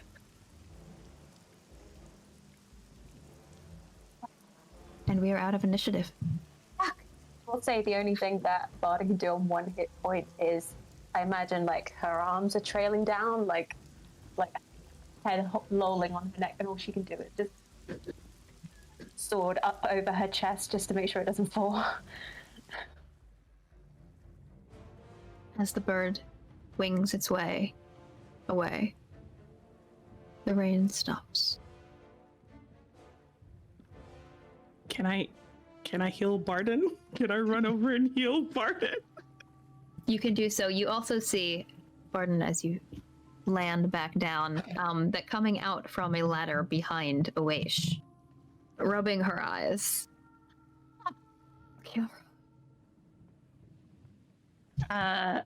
Awaish is just standing there, staring at their hands, which are covered in a thin layer of frost.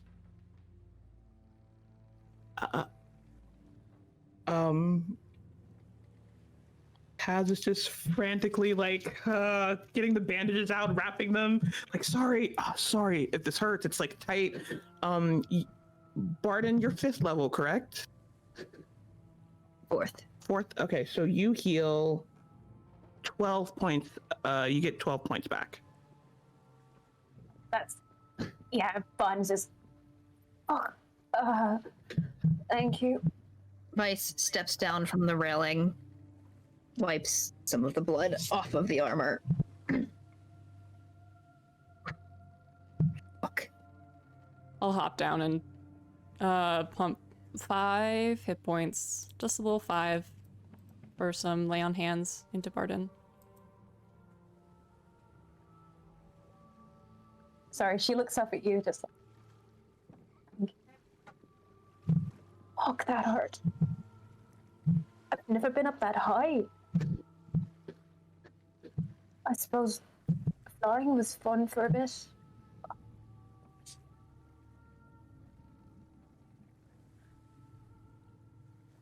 Do you want to go below decks?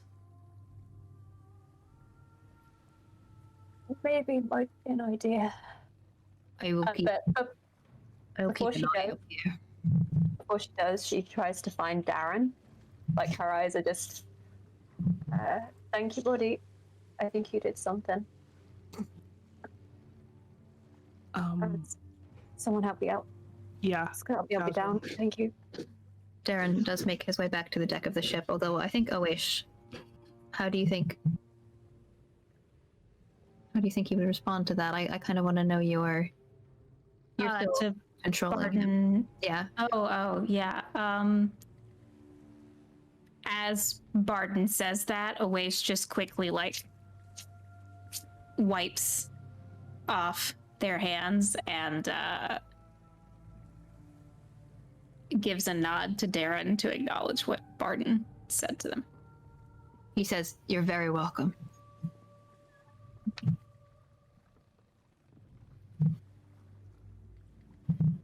And I think with that, we will end session there.